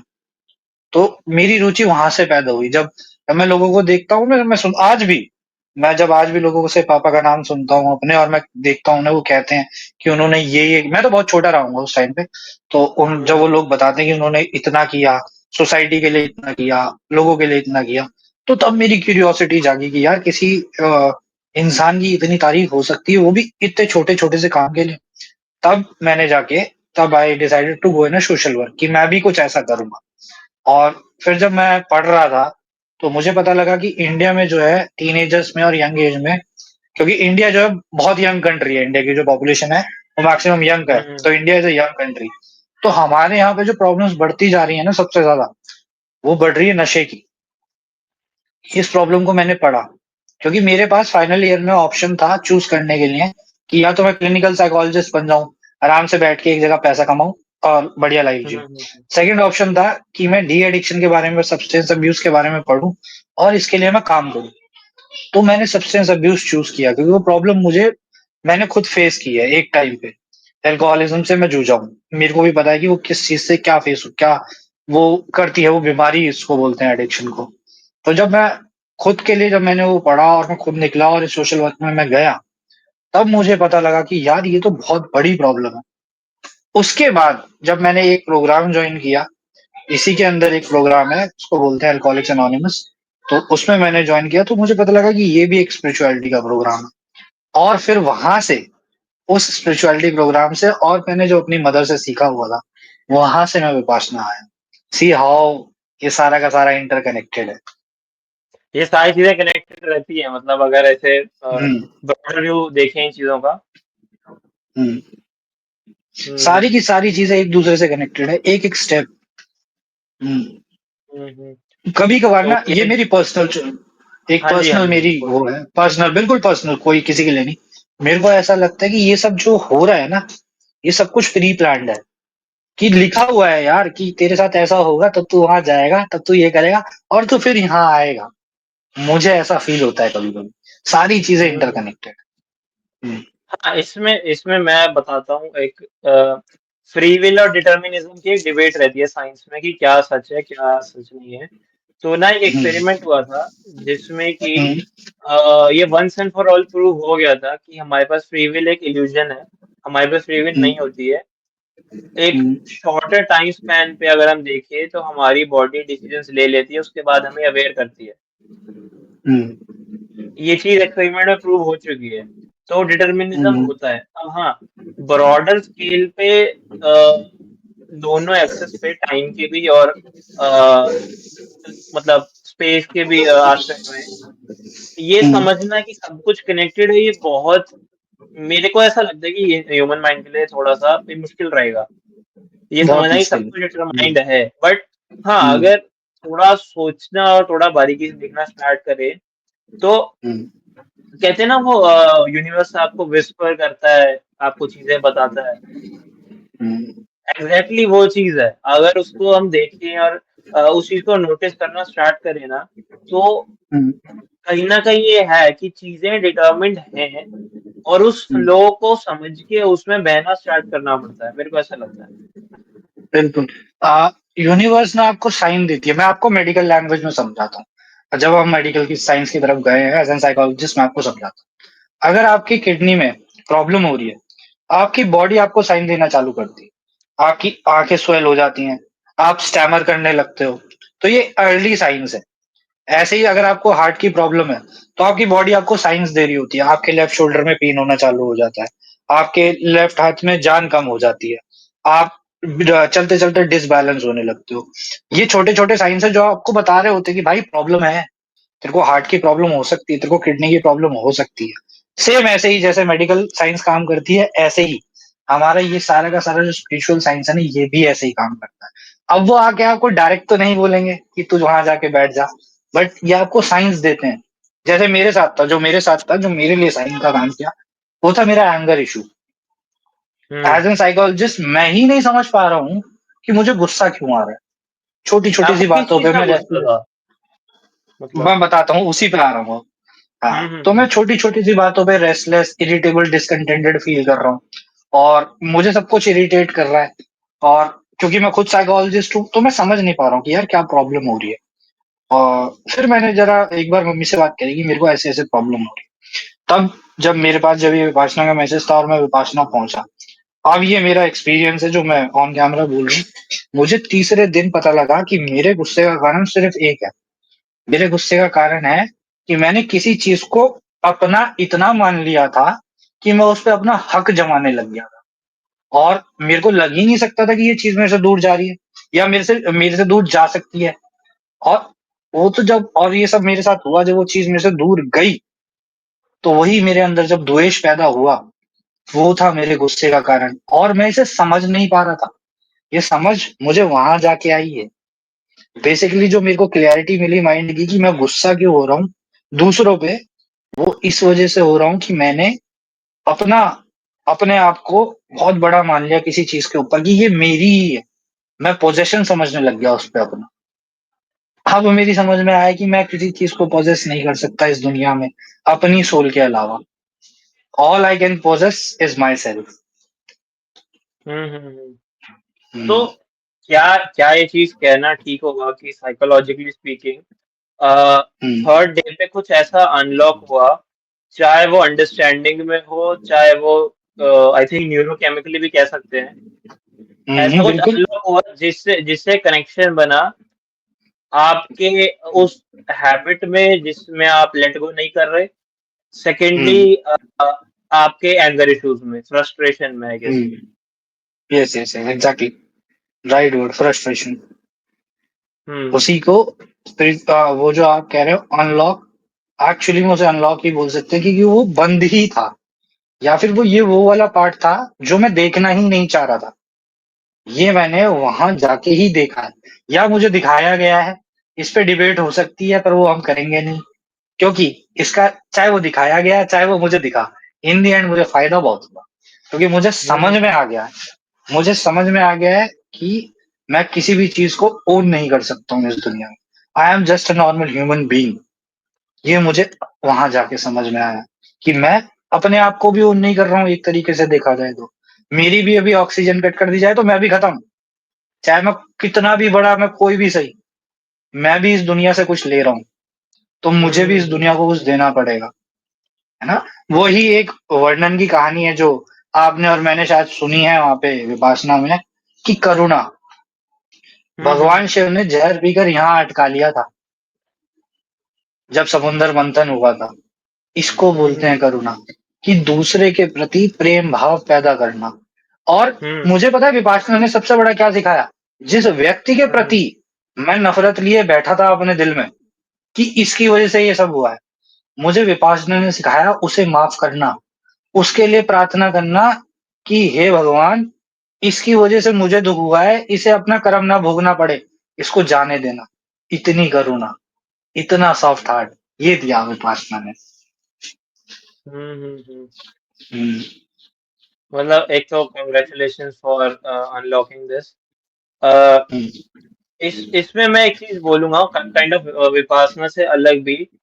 मेरे हुँ, को जितना समझ आया ना, जितना आप अपने हुँ, आप को जानते हो ना, अपनी साइकोलॉजी को कहीं न कहीं जानते हो, उतना हुँ, चीज़ें आसान हो जाती हैं, प्रोसेस करना, अंडरस्टैंड करना। और जब आप अपने आप को जान जाओगे ना, एक तरह से जो हुँ, ईगो फैक्टर रहता है ना, जिस वज़ह से कुछ लोगों को हुँ, फ्रस्ट्रेशन भी होती है कि हुँ, मुझे कैसे कह दिया ये वो। तो अगर आपको एक हुँ, अंडरस्टैंडिंग है ना बेसिक चीज़ों की, अ, जो एक तरह से अगर मैं अपनी बात करूँ ना, वो फिज़िक्स की अंडरस्टैंडिंग से भी आई है। अ, हुँ, मैं अपनी फिर साइकोलॉजी को बाद में समझा। बट हुँ, अंडरस्टैंडिंग से ये हो जाता है कि हम अपने आप को समझ के अपने टूल्स डेवलप कर पाते हैं चीज़ों को खुद अनलॉक करने के। और हुँ, एक फ्यूचर में जो पाथ है उसको बनाने में काइंड ऑफ जो यूनिवर्स विस्पर कर रहा है उसको भी समझ आएगा हमें क्या कैसे विस्पर कर रहा है। कनेक्शंस बनेंगे हमारे मेमोरीज में पुराने और आज के, क्यों परेशानियां हैं, क्यों थी, और वो आगे उसे कैसे सॉल्व कर सकते हैं। मतलब काइंड ऑफ मेरे को एक ब्रीफ पीरियड ऑफ टाइम था जिसमें मेरे को साइकोलॉजिस्ट की ज़रूरत थी बट नहीं मिला था। तो एक हुँ, एक आइडेंटिटी सॉर्ट ऑफ मैंने अपनी बना ली थी खुद के अंदर ही साइकोलॉजिस्ट वाली, जो उस टाइप के क्वेश्चंस पूछती है जो मुझे लगता था उसे पूछने चाहिए। हुँ, हुँ, जिससे हुआ क्या, मेरे को खुद के बारे में बहुत चीजें समझ आई, बहुत ज्यादा चीजें। मतलब जैसे हुँ, होता है एक बिहेवियर को बैक ट्रैक करना हर मेमोरी से अपने पीछे तक, हुँ, जिससे फिर हम उसे मोल्ड चेंज वगैरह वगैरह भी कर सकते हैं। हुँ। ये सारा का सारा जो आपने अपने बारे में सीखा और अपनी पर्सनैलिटी को पढ़ा, एक्चुअली इसे ये साइकोलॉजी में कहते हैं हाँ। इसको साइकोलॉजी में हमारे टर्म में कहते हैं आइडेंटिटी आइडेंटिफिकेशन, हमारी हम्म। जो भाषा है। तो ये जो आपने मेरे को अभी बताया कि आपने अपने आप को सीखा और अपने आप को पढ़ा, ये जब आप किसी साइकोलॉजिस्ट को ढूँढ रहे थे, आपको वो सवाल जो थे आपके मन में, इसी को बेसिकली आइडेंटिटी या आइडेंटिफिकेशन कहते हैं। और यश भाई कांग्रेचुलेशन, क्योंकि ये बहुत कम लोगों को होती है। क्योंकि हम जो स्टार्टिंग में बात कर रहे थे ना, वो बात अब यहाँ पे आती है क्योंकि हमने कभी सवाल नहीं किए। और खुद से सवाल करना तो बहुत बड़ा काम है भाई, खुद से सवाल करना कि मैं कैसे गलत हो सकता हूँ? या ये जो बैठा हुआ है सामने मेरे से ये वाला सवाल क्यों नहीं पूछ रहा? ताकि मैं इसको अपने बारे में बता हम्म। पाऊँ। ये अलग लेवल का एक स्पिरिचुअल एक्सपीरियंस है। वॉव! वॉव यश भाई, मुझे आपने ये पहले नहीं बताया, ये तो मैं आज पहली बार सुन रहा हूँ। वॉव यार वॉव! मतलब मेरे तो लिए अगर मैं एज़ अ जस्ट अ हाँ सेकंड, जी। मैं एज़ अ हाँ, एज़ अ साइकोलॉजिस्ट मैं आपको देखूँ और अगर मैं आपसे बात करूँ ऐसा, तो अगर आप मेरे पास इलाज के लिए अगर किसी केस के लिए आए होते ना, तो आपने मेरी 90% समस्या ऑटोमैटिकली सॉल्व कर दी है। क्योंकि आप अपने आप को जान गए यार। See how good you are. Very good यार, वेरी उसको गुड। 90% डिस्काउंट तो मिलेगा अब। मेरे यश भाई आपके लिए 100%। बस मेरा तो हो गया सॉल्यूशन, मुझे कहीं जाने की जरूरत नहीं है। और साइकोलॉजिस्ट की पॉडकास्ट भी नहीं करने वाला मैं। ऐसा क्या डर गए साइकोलॉजिस्ट से यार? नहीं नहीं, अरे पैसे का बहुत बड़ा इशू होता है, एक सेशन के 2,000 3,000 रुपए लेते हैं। मैंने कहा भाई हाँ, मेरे ये पास तो अभी खुद के नहीं है, तो मैं नहीं दे सकता। बात खत्म। भाई हमारे पेट पे क्यों हाथ मार रहे हो? अरे तो दूसरी ठीक है, उस पे डिस्कशन हो सकता है, कभी बाद में करेंगे, एक एपिसोड मैंने किया भी है। एनीवेज हाँ, हाँ, जो आप अपने आप से सवाल करने वाली चीज कर रहे थे ना, उसका मैं एक हुँ, छोटी चीज और बताता हूँ। अ, हुँ, जिस छोटी सी चीज से मैंने एक चीज और निकाली कि हुँ, बच्चे की जो मेमोरीज होती है ना, उसको वो हुँ, सिलेक्ट करके उन पे अपनी आइडेंटिटी बनाता है। हुँ, तो मेरे साथ स्टार्टिंग में क्या होता था, मैं डिस्टिंक्ट मेमोरीज है मेरी कि भाई मैं क्वेश्चंस पूछ रहा हूँ, हुँ, क्योंकि मैं हुँ, क्वेश्चंस का नंबर ज्यादा पूछ रहा हूँ, कुछ क्वेश्चन वियर्ड भी होते होंगे ऑफ कोर्स। तो आसपास वाले हुँ, कहते थे कि भाई वियर्ड क्वेश्चन पूछ रहा है, लॉजिकल क्वेश्चन पूछ रहा है, ये वो। उसके हुँ, बाद क्या हुआ, ठीक है, अच्छा, स्कूल में मेरे को बोला गया क्वाइट किड, तो हुँ, और क्यूरियस किड। एक दिन जैसे होता है क्यूरियस। ना कि साल खत्म होता है, रिपोर्ट कार्ड मिलता है, उसमें एक ना वर्ड असाइन करा जाता है। तो मेरे को कभी एक बार हुँ, क्यूरियस बोल दिया गया, सॉरी इंक्विजिटिव बोल दिया गया। मैंने कहा इंक्विजिटिव क्या इंक्विजिटिव। होता है? हाँ, तो मैंने कहा ओके। इंक्विजिटिव होता है क्यूरियस हुँ, बेसिकली। तो हुँ, आज मैं अपने आप को लुक बैक करके देखता हूँ ना, मैंने वो एक पॉइंट के बाद आइडेंटिटी बना ली, जिससे कि क्वेश्चंस हुँ, करने का नंबर बढ़ गया, वाई पूछने का नंबर बढ़ गया। और हुँ, जो होता है ना कि फर्स्ट प्रिंसिपल्स, जिससे कि हम किसी भी चीज को तोड़ मरोड़ के उसका एक अंडरस्टैंडिंग डेवलप कर सकते हैं, फर्स्ट प्रिंसिपल्स वाली चीज, वो हुँ, चीज आइडेंटिटी में ही आ गई। तो कहीं ना कहीं हुँ, जो वार्तालाप इट्स ऑल अबाउट क्यूरियोसिटी है, वो जो क्यूरियोसिटी वाला हुँ, पार्ट है, ये कहानी है सारी उसके पीछे। Oh! Great, great, great. As an psychology term में बात करें, तो जो बच्चा होता है ना एक्चुअली में मेल्स और फीमेल्स में अलग है। मेल्स में अराउंड 7 इयर्स और फीमेल्स में अराउंड 5 इयर्स। तो ये जो 0 से 5 और 0 से 7 साल का जो पीरियड है ना, बच्चा इसमें हम जो आइडेंटिटी की बात कर रहे थे, बच्चा इसमें अपनी आइडेंटिटी फॉर्म कर लेता है on the hmm. Basis of what he sees inside and outside of his house, कि जो उसके अंदर चल रहा है और जो उसके घर के बाहर चल रहा है। ये पेरेंटिंग का इशू आता है। आप देखिए, आप जिस घर में आप देखेंगे ना कि मॉम डैड एजुकेटेड है और उनके घर में लड़ाई झगड़े नहीं हो रहे हैं, या फिर अगर लड़ाई झगड़े हो भी रहे हैं मॉम डैड के बीच में, तो वो बच्चे को नहीं पता चल रहा है। आप देखेंगे उसकी अपब्रिंगिंग में एक डिफरेंट लेवल का एक वो होगा, ऑरा बोलेंगे उसे। उसके पास ट्रॉमा नहीं होंगे। एक बीमारी होती है PTSD, post trauma hmm. Stress disorder. हाँ, तो ये जो पीटीएसडी होती है ना, ये बचपन के ट्रॉमास होते हैं जो बड़े होके निकलते हैं, है ना। ये बहुत लंबा है, इसको छोटे में ही बता रहा हूँ मैं, कि बचपन के ट्रॉमास हम्म। हैं, ये बड़े होके निकलते हैं। और ये अफेक्ट करते हैं आपकी सोशल लाइफ, आपकी मैरिड लाइफ, आपके रिलेशनशिप्स, है ना। ये बच्चों में हमें खासकर ध्यान रखना चाहिए, 0 से 7 साल के बच्चे को, कि हम ऐसा कुछ नेगेटिव ना दें, ये सोच के कि बच्चा है इसे क्या पता लगेगा, नहीं। ये उसके अनकॉन्शियस माइंड में सेव हो जाता है।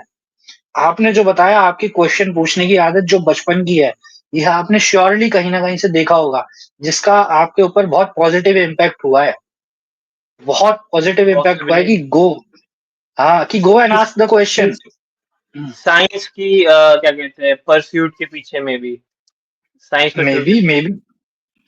हाँ। साइंस तो है ही भाई, भाई पूछना। हम्म, ये तो बिल्कुल है, मतलब सी, देखो वो बचपन की बात, और अब देखो कितना पॉजिटिवली इम्पैक्ट हुआ है कि आप क्या कर रहे हो। इतने बड़े प्लेटफॉर्म पे आपने वार्तालाप चैनल खोला हुआ है, और लोगों को इतनी अच्छी अच्छी चीजें आप बता रहे हो। ये पर हम्म। एक्चुअली इंडिया में थोड़ा सा स्पिरिचुअलिटी से अलग हटे, साइकोलॉजी मेडिकल टर्म में है। तो इंडिया में ना पेरेंटिंग का इतना इशू है कि इंडिया में ऑलमोस्ट ऑलमोस्ट 70% पेरेंट्स को ना पेरेंटिंग आती ही नहीं है। एक एरा 70% था। ज्यादा बोल रहे हो मेरे हिसाब से, मतलब सॉरी कम बोल रहे हो। मैं तो हम्म, 95 96 बोलूंगा।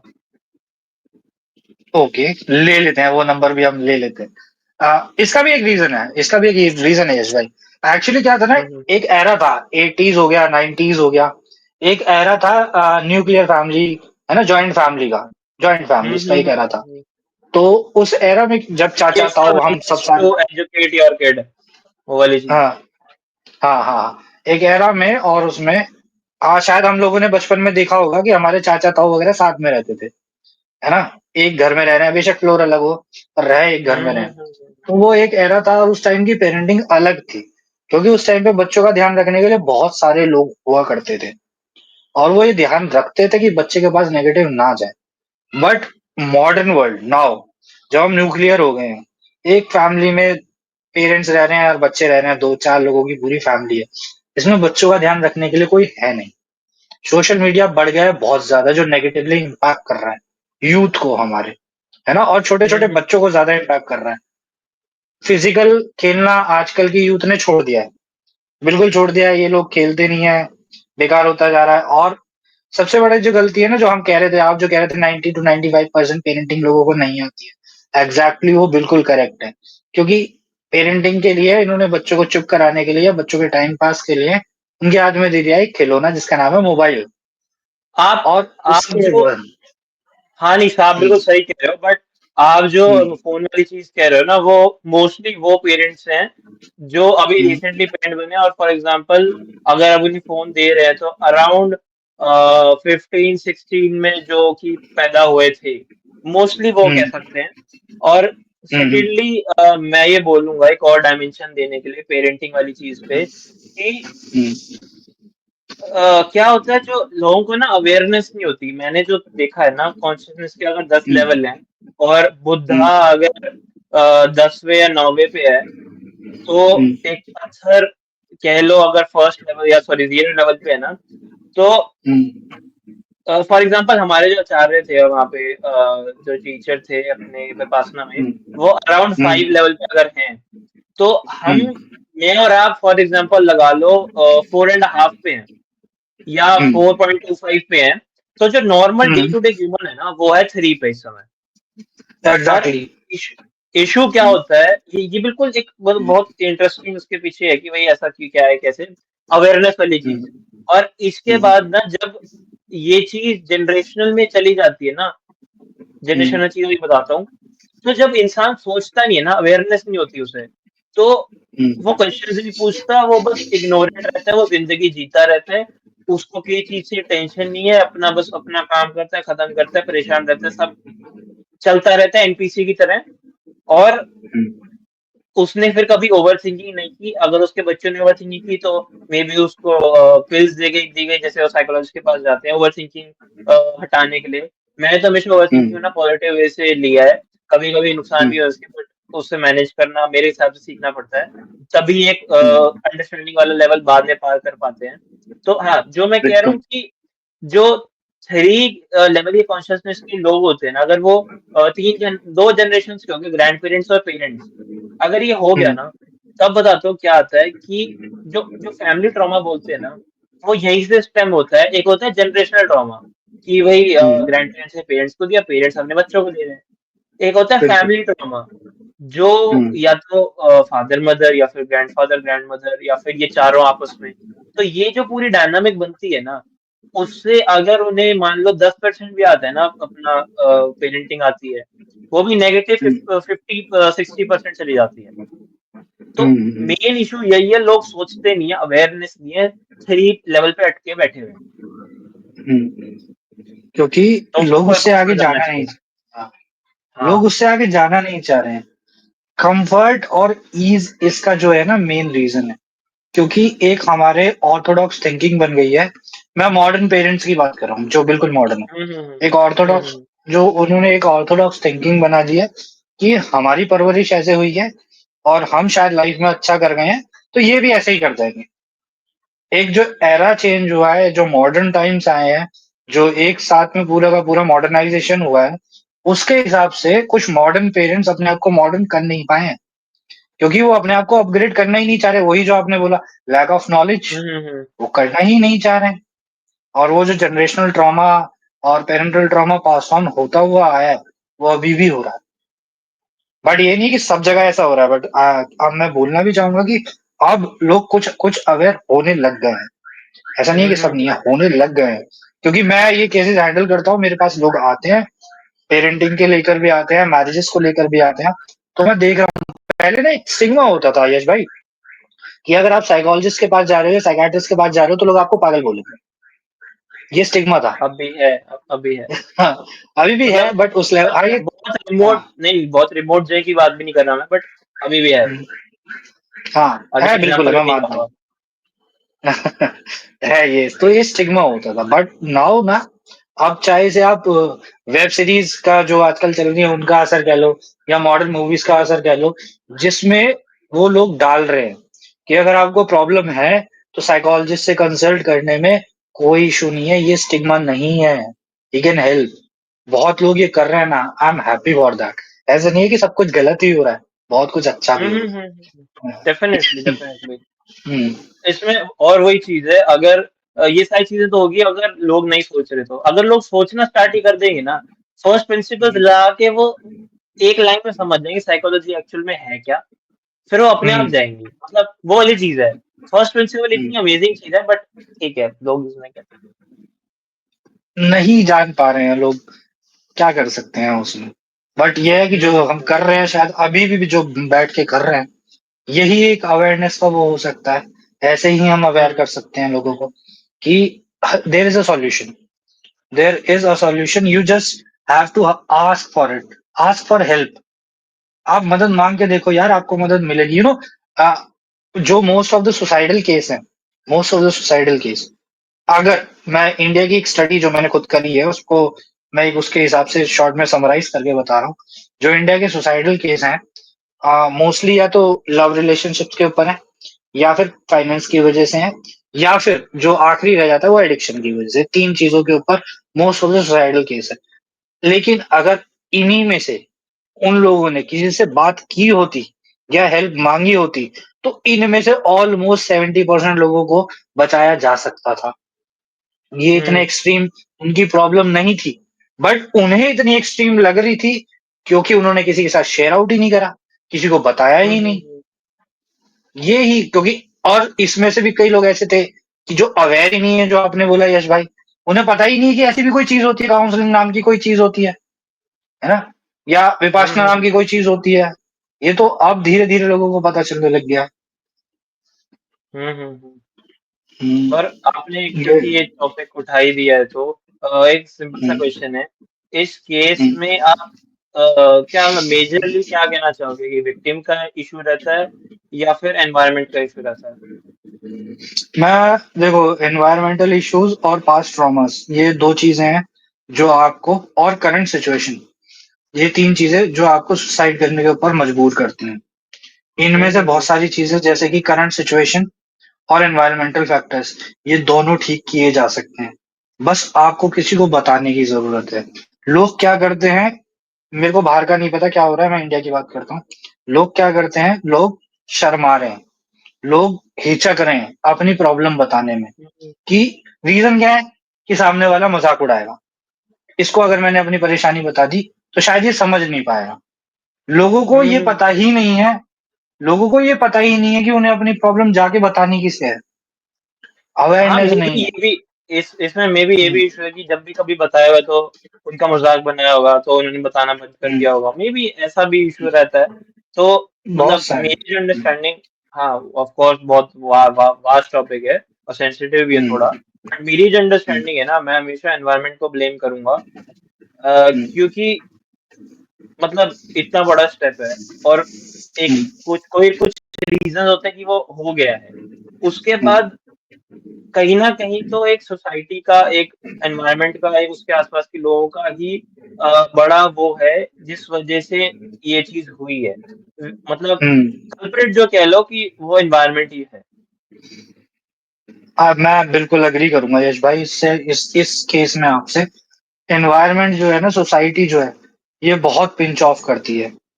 कोई बंदा अगर डिप्रेस्ड है ना, उसको समझने की जगह है ना, उसको पिंच ऑफ करा जा रहा है। एक बहुत छोटा सा एग्जांपल है, अगर किसी किसी का हाथ नहीं है ना, या किसी का पैर नहीं है, तो लोग उसे हुँ, बोलते हुँ। हैं कि ये हैंडीकैप्ड है, और उसके लिए सिंपैथी रखते हैं, है ना। किसी को अगर कैंसर हो गया है, तो लोग उसके लिए सिंपैथी रखते हैं कि यार इसे कैंसर हो गया है। एक हाँ। एक एक ये चीज़ बोलूँगा जो आपने बोली सिम्पैथी रखते हैं। पता है क्या? चीज़ों हम्म, की स्टार्टिंग और एक्सट्रीम में बहुत फ़र्क होता है। आपने यहाँ सिम्पैथी रखते हैं, बिल्कुल एप्रोप्रिएट वर्ड है, बट मैं कैसे हम्म, समझाऊँगा कि हाँ, हम्म, डेफ़िनेटली लोग सिम्पैथी रखना है, बट सिम्पैथी रखना और ये बोलना हर वर्ड के बीच में बेचारा, वो बेचारा। 1000 गुना पावरफुल है। मैं एग्जैक्टली उसी पे आ रहा था, आपने मेरे मुंह से बात छीन ली, कि लोग सॉरी, ऐसी सॉरी। ऐसी उसमें ना सिंपैथी रखते हैं कि बेचारे को ये हो गया, बेचारे को वो हो गया, है ना। और सामने वाले बंदे को अपने ऊपर कोई वो नहीं है, गिल्ट नहीं है कि उसका हाथ नहीं है, क्योंकि या उसका पैर नहीं है, उसको कोई गिल्ट नहीं है, वो अच्छा खासा खा रहा है, कमा रहा है, पढ़ रहा है। बट लोग उसको ऐसे दिखा देते हैं कि यार तेरे अंदर इतनी बड़ी कमी हो गई है, उसके बाद अल्टीमेटली कुछ ऑप्शन ही नहीं बचता यार, हुँ, क्या हुँ, करेगा। हुँ। हम्म। वही। लोग इंडिया में डिप्रेशन को, पैरानॉइड पर्सनैलिटी को, नार्सिसिस्ट पर्सनैलिटी को बीमारी ही नहीं मानते, कहते हैं ऐसा ही होता है। समझ रहे हो आप, ये ऐसा कुछ होता ही नहीं है, ये कोई बीमारी ही नहीं है। पता है मुझे अब, बट ठीक है, अ, मतलब वो ये लोगों का अंडरस्टैंडिंग नहीं है, जब होगी तब ये चीज़ पॉसिबल है। बट वो हम्म, ये कि मतलब मेरे को हमेशा उस चीज़ से दुःख होता है कि जो मतलब मोस्टली मैंने मोर देन 5 केसेस में ऐसा देखा है, जब ऐसा कुछ होता हम्म, है ना, तो सामने वाले एडल्ट का ये रिस्पॉन्स होता है, वो वीक था। मेरे को उससे बहुत हम्म, ज़्यादा चिढ़ होती है, पर्सनली चिढ़ होती है। मैंने कहा यार उसकी सोसाइटी ही इतनी गंदी हो गई थी, मतलब क्या सोसाइटी ने किया होगा, उस पे कोई बात नहीं करेगा कि उसे ऐसा कुछ इतना बड़ा करना पड़ा, फाइनल स्टेप। बिल्कुल। पीछे का रीजन आज तक हमने जानने की कोशिश नहीं करी। जब भी कोई बंदा सुसाइड कर लेता है, उसको एक स्टैंप दे दिया जाता है कि यार, वो हिंदी में कौन सा word, कि ये बुजदिल था, ये जिंदगी का सामना नहीं कर पाया। हम्म। मतलब वो बंदा जिंदगी का सामना कर रहा था भाई। शायद सोसाइटी के कुछ लोगों ने, मैं सबको नहीं कहूंगा, शायद सोसाइटी के कुछ लोगों ने उसको इतना बुली कर दिया कि वो फेस नहीं कर पाया। शायद वो अपनी प्रॉब्लम तो फेस कर लेता, लेकिन वो आपकी बुलीनेस, वो आपके टॉन्ट, वो शायद फेस नहीं कर पाया। हम्म। और इंडिया का और सबसे बड़ा रोग, वो इंडिया का सबसे बड़ा लोग क्या कहेंगे, लोग, 4 लोग क्या कहेंगे, इसने इतने लोगों की जान ली है, मैं क्या बताऊं। मतलब बहुत। लिटरली, और जितने भी जिंदा है उसमें से भी 70% की खराब कर रखी है। Exactly, conservative exactly. Conservative figures. But मतलब हम्म, लोग क्या कहेंगे ना, इतनी गंदी चीज है, क्योंकि हम्म, एक पॉइंट पे पता चलता है यार सोसाइटी सब कुछ करा रही है। और हम्म, जेन्युइनली मैं बताता हूँ, मेरा जो पर्सनल एक्सपीरियंसेस रहे हैं पास्ट में, हम्म, 2024 हम्म, के एंड तक सोसाइटी ने मेरे से काम कराया है, ठीक है। हम्म, उसके बाद मीनवाइल मैंने इतनी नॉलेज गैदर कर ली, मैंने जनवरी में ही सोच लिया था अब सोसाइटी जो कहे मैं नहीं सुनने वाला जेन्युइनली किसी की भी, correct. क्योंकि मेरे पास वो टूल्स भी थे, क्योंकि मैंने अपने आप को समझा भी। और हम्म, अब ये चीज है कि भाई मेरे घर में जो 4 लोग हैं उनके अलावा मेरे को सच में किसी से फर्क नहीं पड़ता, किसी से भी। हम्म। ये कुछ हाँ, आप क्या कंप्लीट बोलते हैं, कर लो। डिस डिस्टॉर्टेड सा नहीं हो गया, like cutting of from the family? नहीं नहीं नहीं नहीं, कटिंग मैं वही हम्म, कह रहा हूँ ना, कटिंग ऑफ हम्म, नहीं। पहले जब आदमी कोई बोलता था यार ये कर ले, ऐसा कर ले, वैसा कर ले, मैं सोचता था हाँ हम्म, यार करना चाहिए मुझे, जबकि हम्म, मेरा हम्म, खुद का ही वो हो। बट जैसे हम्म, वाराणसी में भी मेरा एक्सपीरियंस ऐसा था कि भाई शिव जी ने मुझे खुद बोला कि तू सही है, मेरे को ऐसा हुआ था। हम्म, एंड सेकेंडली हम्म, क्या कहते हैं, अब ऐसा हो गया है कि मैं अपनी ट्रेन ऑफ थॉट लूज कर चुका हूँ। आप क्वेश्चन पूछो मुझसे। नहीं नहीं, कंटिन्यू। नहीं नहीं, क्वेश्चन पूछो ना, मैं ट्रेन ऑफ थॉट छूट गई मेरी। अच्छा, वो क्वेश्चन की वो आप कट ऑफ होते जा रहे हैं हाँ फैमिली हाँ और हाँ, उससे तो सोसाइटी से। वही, पहले जब वो कुछ कहते थे तो मैं उसका सोच के मैं अपने चेंजेस कर निकाला जो मेरे लिए नुकसान करता है। कि जब वो कुछ कहते हैं ना, मैं उनकी हम्म, साइकोलॉजी किताब पढ़ रहा होता हूँ। अच्छा तू हम्म, नार्सिसिस्ट है, अच्छा हम्म, तेरे में क्या कहते हैं असर्टिवनेस है। मैंने कहा यार हम्म, ये सही है, अब तो मेरे को कुछ करने की जरूरत ही नहीं है। और मेरे को फिर हम्म, समझ आ रहा है ना इन्फ्लुएंस कैसे कर पाते थे मुझे। जैसे पहले एक बहुत स्ट्रांग पर्सनालिटी थी रिलेशन में, उनकी बात ऐसे हम्म, लगती थी कि भाई हाँ गोल्ड क्या तोप आदमी है, ये वो है सब चीज। अभी हम्म, रिसेंटली ही एक उस फंडे पे बात हुई मेरे, जो मेरी सॉल्व हो गई है। तो हम्म, एंड में ये समझ आया, ये सिर्फ इसलिए उस टाइम पे काइंड ऑफ एक आइडियल थे क्योंकि ये बहुत असर्टिव है, चाहे इनकी थ्योरी गलत हम्म, हो। हम्म। तो वो एक अंडरस्टैंडिंग मिलना आई थिंक बहुत हेल्प की है। एनीवेज मुझे लगता है अब ना अपने अपने विपासना वाले टॉपिक पे वापस विजिट हाँ, करते हैं। बिल्कुल बिल्कुल, बहुत साइकोलॉजी में चले गए हम। तो इसमें आप ये बताइए कि क्या कहते हैं, पहले ओवर थिंकिंग बात करते हैं, फिर थोड़ा सा ब्रीफ में डे बाय डे का डिस्कस कर लेंगे। Sure sure sure. Mainly over thinking जो एंड में होती है। एंड में? हाँ, लाइक विपासना के एंड में कह रहे हो या लाइफ के उसमें? नहीं नहीं, विपासना के एंड में, ओवर थिंकिंग जाने से पहले या जाने के बाद? जाने से पहले, क्योंकि जाने से मतलब पहले ओवर थिंकिंग मुझे परसेप्शंस। कह हाँ। सकते हो, मतलब मुझे आपका नहीं पता, मेरी हम्म, खुद भी और एक दो लोगों से बात हम्म, हुई थी, लास्ट के 2 दिन हम्म, नींद नहीं हम्म, आती है और आदमी सिर्फ सोच रहा होता है, सिर्फ सोच रहा होता है। हम्म, बिल्कुल बिल्कुल विपासना बिल्कुल वाला बिल्कुल। सारा काम करता है हाँ। बट सिर्फ सोचता है। हम्म। अ, ऐसा होता है जाने से पहले ना, मैंने ना दो चार लोगों से पता करा, अदर देन माय मॉम, जो ना, जो कि वो लोग जो थे वो विपासना करे हुए थे। तो ये बात मैंने उनसे पता करी कि भाई विपासना कैसे कैसे होती है और क्या क्या है। तो इसमें ना मुझे बताया गया कि ऐसा होगा, मतलब लोगों ने अपने अपने डिफरेंट डिफरेंट परसेप्शन दिए मेरे को कि ऐसा हम्म होता है, वैसा होता है, वैसा होता है। और मैं कुछ परसेप्शंस लेके दिमाग में चल भी रहा था कि शायद मेरे साथ ऐसा हो जाएगा, शायद मेरे साथ वैसा हो जाएगा। उनको लेके मैं हम्म चल रहा था। और जाने से एक दिन पहले ना आई वाज सो क्यूरियस, मेरे मन के अंदर इतने सारे सवाल कि क्या होगा, कैसे होगा। और फिर मेरे को एक परफॉर्मा आया मेरी ईमेल पे कि ये लेकर आना है, इतने इतने टाइमिंग है ये। तो यार मैं ये हम्म सोच रहा हूँ कि यार मैं 4:30 बजे उठूंगा कैसे? है 4:30 बजे उठना है, रात को 9 बजे सोना है। 3 बजे तो मैं यहाँ दिल्ली में, मैं दिल्ली से हूँ बेसिकली। 3 बजे सोता हूँ मैं सुबह। अब मैं वहां सोच रहा हूँ मुझे 4:30 बजे उठना है।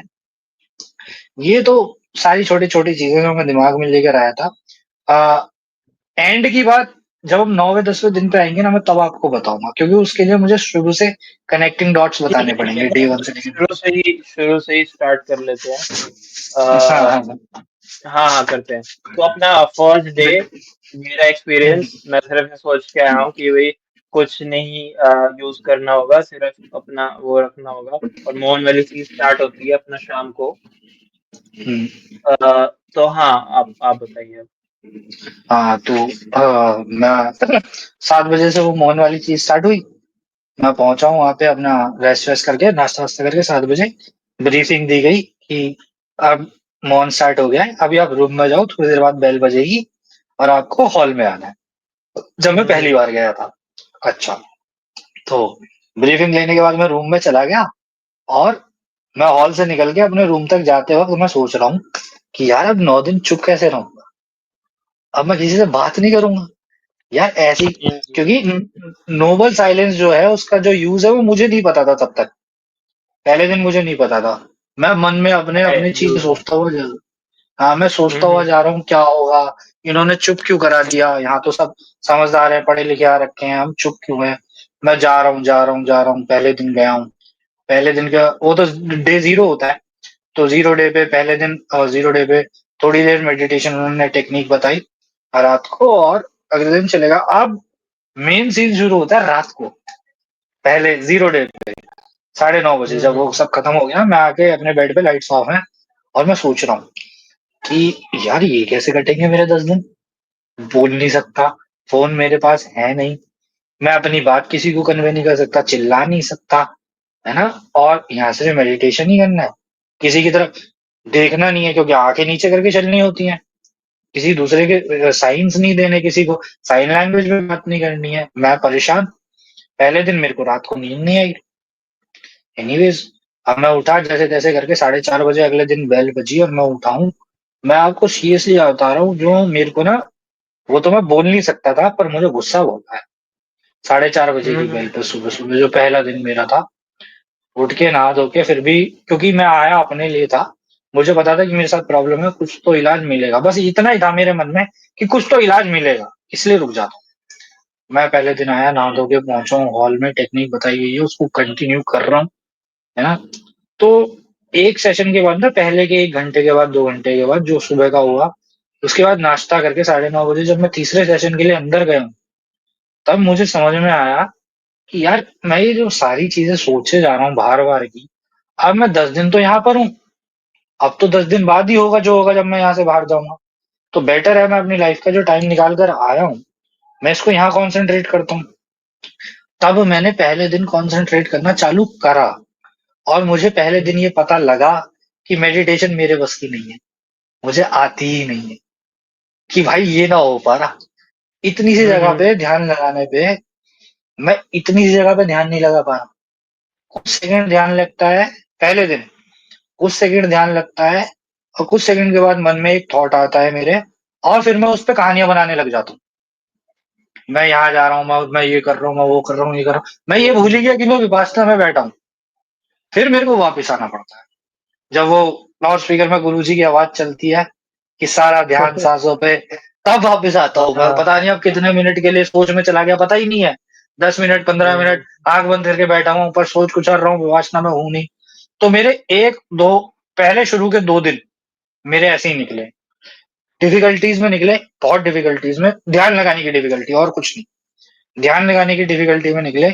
सेकंड डे पे मैं यूज टू हो गया था चुप रहने के, क्योंकि मुझे मजा आ रहा था चुप रहने में, क्योंकि किसी को कुछ नहीं बताना पड़ रहा था, किसी को कोई सवाल जवाब नहीं।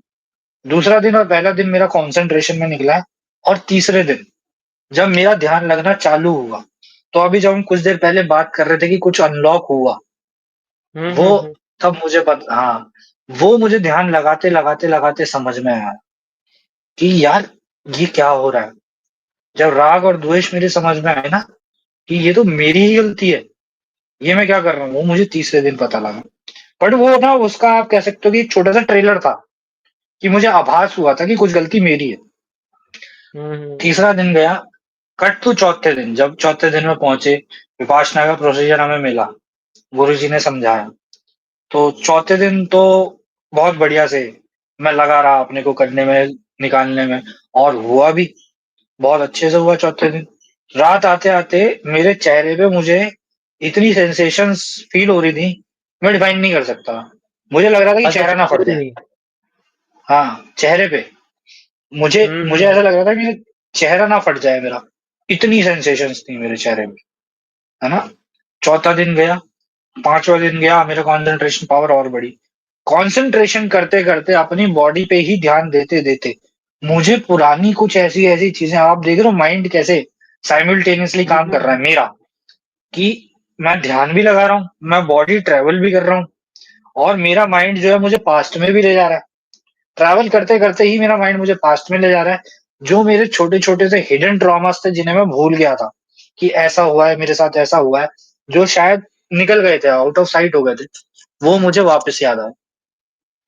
हुँ, और जैसे-जैसे वो याद आते जा रहे हैं, ध्यान मेरा अभी भी लगा हुआ है मेरी बॉडी पे, पर वो मुझे याद आते जा रहे हैं और वहीं पे गुरुजी की वाणी चल रही है, कि ये हुँ, चीज़ें याद आएँगी, बट क्या करना है, इन पे ध्यान नहीं देना। ये आएँगी, ऊपर आएँगी और ये अपने आप खत्म होती चली जाएँगी। हुँ, सिट हुँ, विद देम, कि अगर आपको वो सूक्ष्म संवेदनाएँ भी आ रही हैं, तो वो आपको ये सिखाने आ रही हैं कि गलत हुआ है, उसे जाने दो हुँ, हुँ, और इसको गले मत लगाओ। अब ऐसा नहीं है कि सिर्फ़ बुरी ही चीज़ें याद आई मुझे, चौथे, 5वें दिन, छठे दिन तक सब वो था, बढ़िया था, मेरा ध्यान लग रहा है। छठे दिन पे हुँ, मुझे हुँ, अच्छी-अच्छी चीज़ें भी याद आने लग गईं, जिनके लिए मैं ग्रैटिट्यूड शो करता हूँ। अब मेरे को वहीं उसी पे गुरुवाणी की आवाज़ आ रही है कि आपको अच्छी संवेदनाएँ भी आ रही हैं, तो भाई उन्हें भी नहीं चिपकाना, हुँ, ये भी चली जाएगी, कि ये सब कुछ जो है, ये सब कुछ जो आपके अंदर घट रहा है, ये सब कुछ क्षणभंगुर है, ये नष्ट होएगा। इन जो वो कहते हैं ना, change is the permanent law of nature, हुँ, हुँ, वो हुँ, हुँ, एग्ज़ैक्टली हो रहा है कि भाई ये इम्परमानेंट। चेंज होगा। हाँ, कि ये चेंज होगा, लॉ ऑफ इम्परमानेंस। अगर अभी अच्छी आ रही है, थोड़ी देर बाद बुरी आएगी। बुरी आ रही है, थोड़ी देर बाद अच्छी आएगी, ये चेंज होता रहेगा। You don't have to stick to it, आपको चिपक के नहीं बैठना है, आपको हुँ, हुँ, आगे बढ़ना है। ये सब छठे दिन तक तो बहुत बढ़िया चला, बट 7वें 8वें दिन पता नहीं मुझे क्या हुआ, मेरे को लगने लगा शायद होम सिकनेस। 7वें 8वें दिन मुझे होम सिकनेस हुई और मुझे लग रहा है कि मैं जाऊँ यहाँ से यार। पता नहीं, मुझे कुछ अजीब-सा फ़ील हो रहा है, मेरे को जाना है। मन ही मन में कह रहा हूँ, हालाँकि हुँ, मैंने कोई एक्शन नहीं करा है, मैंने ऐसा कुछ किसी से कहा नहीं, बट मैं आपके चैनल पे बता रहा हूँ कि मेरा मन कर रहा है 7वें 8वें दिन कि मैं भाग जाऊँ यहाँ से। अच्छा। बट फिर वही, हाँ, अब वही 8वें दिन 7वें दिन मैंने कैसे भी कंट्रोल करा। 8वें दिन रात तक मैंने कंट्रोल करा, 8वें दिन गुरुजी का लेक्चर रात को स्टार्ट हुआ है और गुरुजी ने बताया, क्योंकि मुझे नहीं पता था कि 10वाँ दिन फ्री होता है, 10वें दिन मौन हुँ, खुल हुँ, जाता हुँ, है पहले से। हाँ, तो हाँ, गुरुजी की हाँ, जब मैंने वाणी सुनी और गुरुजी ने मुझे बताया कि अब केवल एक ही दिन रह गया है ध्यान लगाने के लिए, सिर्फ 9वाँ दिन रह गया है। मैं मैंने कहा यार एक ही दिन तो रह गया है और फिर इन सब के साथ भाइयों के साथ ध्यान लगाया है, तो 10वें दिन मौन खुलेगा। तो जो-जो मेरे साथ हुआ है, अब मेरे को क्यूरियोसिटी, सारा चैनल ही क्यूरियोसिटी में है। मैंने कहा मेरे को भी क्यूरियोसिटी, अब मुझे भी जानना है इनके साथ क्या-क्या हुआ है। तो मैं 9वें दिन सिर्फ इस वजह से मैंने ध्यान लगाया और बहुत अच्छा ध्यान, जो क्योंकि हुँ, होम सिकनेस खत्म हो गई, चीज़ पिछले 8-9 दिन में समझ में आ गई, बॉडी पे सेंसेशंस मिलनी चालू हो गई, ध्यान लगना चालू हो गया। 9वें दिन मुझे बहुत मज़ा आया।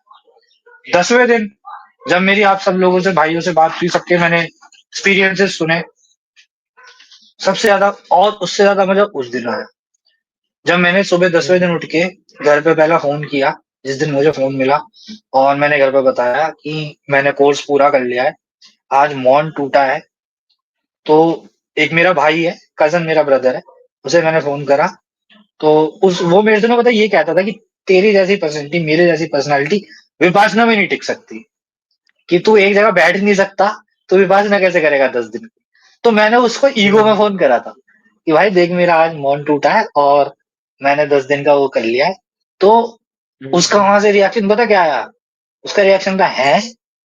तूने कर लिए?" आई वाज़ लाइक याह कर लिया, लेकिन मुझे तब तक बहुत समझ में आ गया था कि ये सब हुँ, जो हुँ, लोग कह रहे हैं, ये सब मेरे भले के लिए कह रहे हैं। फिर 10वें दिन जब मैंने भाइयों के एक्सपीरियंस सुने, तो जो पिछले 9 दिन की जो लोग कहते हैं थकान है या फिर जो-जो भी मेरे साथ हुआ है, सब 1 मिनट में खत्म हो गया था। 10वें दिन हुँ, जब जा रहे होते हैं ना वहाँ से, मेरे को जो फ़ील हुआ, जब मैं 10वें दिन जा रहा होता हूँ ना, उस सेंटर से निकल के, तो ऐसा फ़ील हो रहा होता है कि यार अब दोबारा कब आऊँगा। इतनी हुँ, शांति, हुँ, हुँ, हुँ, इतनी शांति दिमाग में, बॉडी के हर एक पार्ट की अवेयरनेस, दिमाग की अवेयरनेस, फीलिंग की अवेयरनेस, रिलेशनशिप्स की अवेयरनेस, और जो सारा प्रोग्राम है टू बी हैप्पी, खुश रहने का, इंटरनली इतनी खुशी और किसी चीज़ से मुझे शायद आज तक नहीं मिली। किसी भी चीज से हम्म। जो यहाँ मिली। ये इंटरेस्टिंग है 10 दिन काफी। में। हम्म इंटरेस्टिंग है कि आपका आपके लिए काइंड ऑफ ना टेलर्ड था बहुत ज्यादा, क्योंकि जैसे हम्म फॉर एग्जांपल आपको भेजा गया इसलिए एक तरह से आपके अलग एक्सपीरियंसेस थे, जिससे हम्म। कि मैं बताना स्टार्ट करता हूँ। दर्द वगैरह हुआ था आपको बॉडी में? विकार निकलना जिन्हें बोलते हैं। नहीं नहीं, बॉडी में दर्द होता है ना बैठते हुए साथ में। हाँ हाँ, बॉडी में पेन, बैक पेन हुआ था। अच्छा अच्छा। हम्म। हम्म। हल्का तो मैं फुल्का। मैं अपना बताता हूँ मेरा क्या सीन था। हम्म हम्म जब तक फोन लिया तब तक तो मैं मतलब उससे पहले तक भी बहुत एक्साइटेड था। हाँ ठीक है ठीक है, फोन ले लिया ठीक है। अच्छा अब बोल नहीं सकते, हम्म नहीं वहाँ पर 6 बजे तक तो बोल सकते हैं। तो एक दो हम्म लोग मिले थे, उन्होंने पूछा कि क्या है कैसे है। मैंने एक दो से बात की, ज्यादा की नहीं स्टार्टिंग में। हम्म फिर एक जगह 3 4 नहीं 20 लोग शायद बैठ गए थे, वो डिस्कस कर रहे थे क्या है कैसे है। वहीं अंकित संजय हम्म जी मिले थे और एक दो लोग और मिले थे। मैंने कहा तुम लोग तो हम्म पक्का मेरे से आगे बात करोगे। एनीवे, हाँ, उसके उसके हम्म बाद फिर अपना पहला दिन स्टार्ट हो गया। पहला हम्म दिन जो था, मेरे को लगता है ऐसा कि मेजरली सिर्फ बैठने का था मेरा, और हम्म आंखें बंद करना ये मेरे लिए टास्क था। मतलब मैं उस समय नहीं सोच रहा था कि भी सेंसेशंस आएंगी। ठीक है। फिर मेरी सेंसेशंस जो स्टार्ट हुई है तीसरे दिन हुई है, वो भी यहाँ पे जो बोलते हैं नाक के नीचे। नाक के नीचे। और उसके बाद भी पहले तो एक पॉइंट पे आती है, उसके बाद ट्रायंगल सा बनता है और फिर एक्सपैंड होती है जो भी है। पर दर्द की जहां तक बात है, मेरा पहले दिन था दर्द, दूसरे दिन ज्यादा हुआ, तीसरे दिन बहुत ज्यादा हुआ। मेरा था छठे दिन तक मैक्सिमम पेन, मतलब 5वें दिन तो मेरा ऐसा कि दर्द की वजह से मेरे को जाना पड़ेगा, पता नहीं क्या होगा, दर्द कैसे वो करूंगा। फिर हम्म दर्द की वजह से छठे सातवें दिन बैठने में थोड़ी दिक्कत हो रही है, मुंह वगैरह लगा, इससे ज्यादा कुछ नहीं हुआ, पता नहीं कैसी थी। तो सेंसेशंस की जहां तक बात है, सेकंड में थर्ड में मेरी स्टार्ट हो गई थी। फिर फोर्थ में फिफ्थ में मेरी वो बढ़ी है, जिस जिस जैसे जैसे प्रोसेस बताए जा रहे थे वो बढ़ रहे थे, और फिर उसकी एक्सप्लेनेशन रात को मिल रही थी कैसे क्या होता है। अच्छा, हम्म होम सिकनेस अगर बोला जाए तो मुझे स्टार्टिंग में 3 4 दिन हुई थी कि भाई जाना है, और अब 10 दिन है, कितने होते हैं 10 दिन। पर मैंने एक चीज सोची हुई थी कि हाँ अगर स्टार्ट हो गया तो खत्म भी होगा कभी ना कभी। और आज कितने महीने हो चुके हैं हमें उसे कंप्लीट किए, बट ये चीज खत्म तो होनी है। तो मैंने सिर्फ एक अंडरस्टैंडिंग के लिए कि भाई खत्म होनी है, तो मैंने एक छोटा सा कैलेंडर टाइप बना लिया, डेट लिख के कि भाई हमने स्टार्ट किया था 19 20 21 22, ऐसे 2 तारीख तक मैंने अपनी डेट्स लिख ली। रोज रात को एक काटता था, फिर मैं कुछ देर सो जाता था, वो वाली चीज कि सिर्फ इतना तो हो, इतनी तो मेरे को वो रखनी है कि मैं काउंट कर पाऊँ कि उससे ज्यादा ना हो, अपने आप को मैनेज करने के लिए वो सब। तो अच्छा अच्छा। अब छठे दिन के बाद तो मैं बहुत ज्यादा खुश था कि भाई अब तो ना दिन कट रहे हैं। तो 4 दिन रह गए, कितने होते हैं 4 दिन, पर 4 दिन रह गए, 3 दिन रह गए, 2 दिन एक दिन, वो वाली चीज तो उसमें तो बहुत सही था। अच्छा, ओवरऑल खाना तो उनका बहुत अच्छा होता ही है।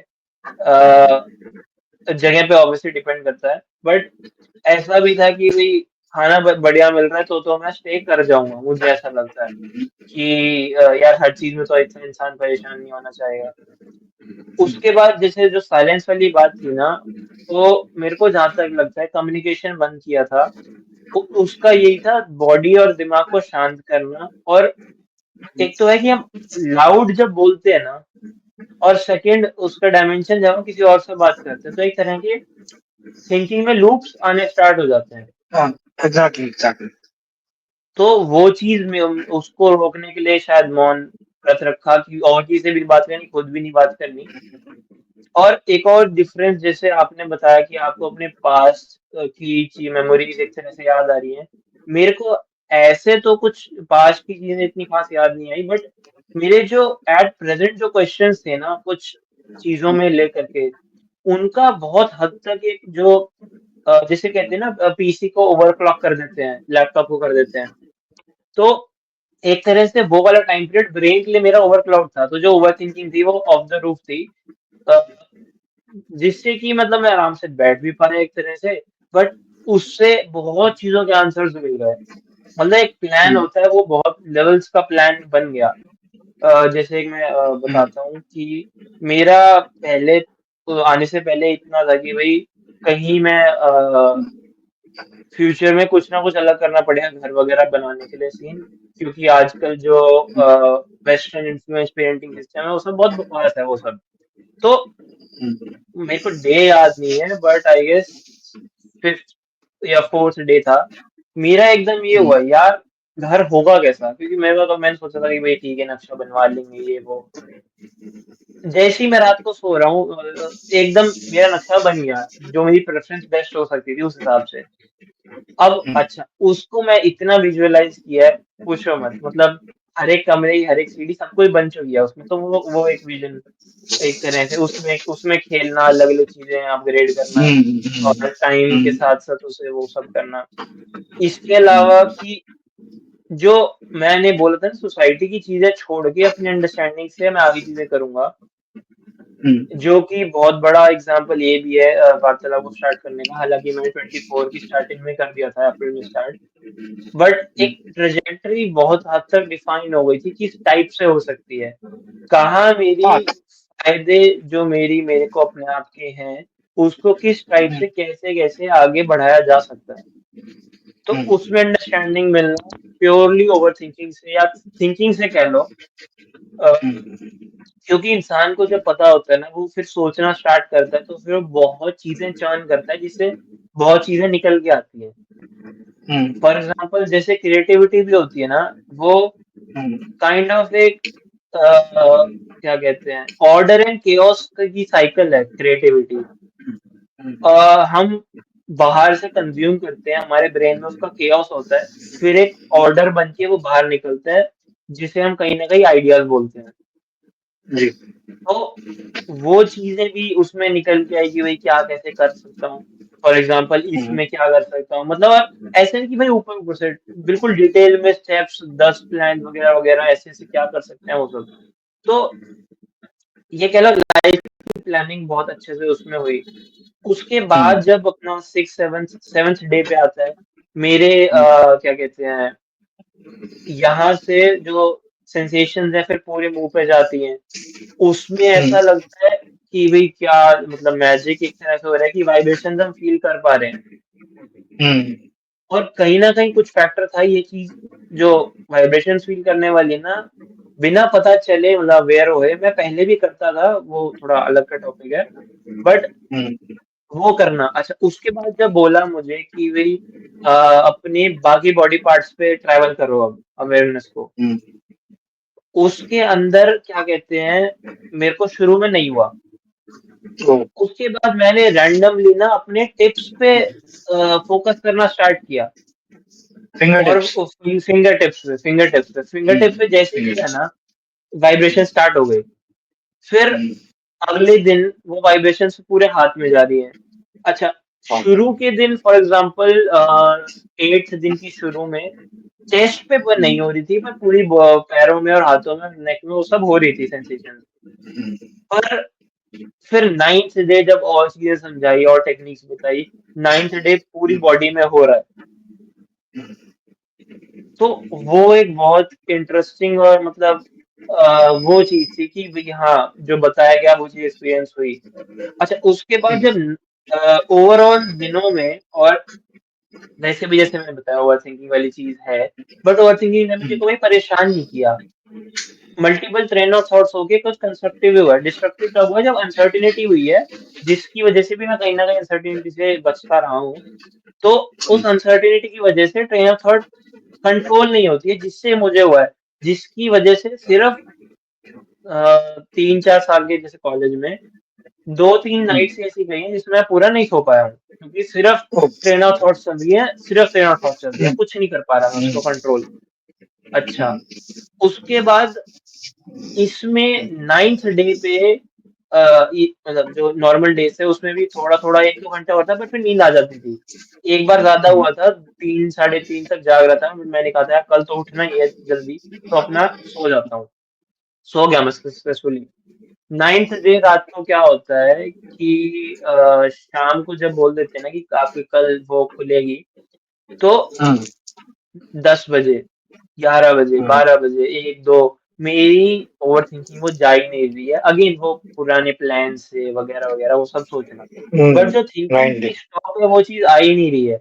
मेरे को ऐसा लग रहा है 3-4 बजे तक कि भाई ये रुकी नहीं ना, तो गया मैं, मतलब वो वाली चीज मैडनेस वाला फैक्टर आना स्टार्ट हो गया था। क्योंकि इंसान जब थक जाता है ना बॉडी से माइंड से, पर फिर भी चलती रहती है थिंकिंग, फिर समझ नहीं आता क्या होता है। फिर क्या कहते हैं, हमें 4:30 बजे खड़ा करते हैं, तो हाँ 3:30 बजे या पता नहीं 4 बजे मैं वहाँ वॉक करने चला गया अपने उसके चारों तरफ। उससे कहीं ना कहीं हाँ शांति चीजों की मिली। बट फिर जब अपने हमने सुबह वाला किया, उसके बाद जब खुली है ना, तो एक तरह से बहुत रिलीफ था कि भाई खुल गई। ये एक दिन और चलता तो मैं तो चला जाता ऐसे ही अपने आप के ऊपर, ठीक है।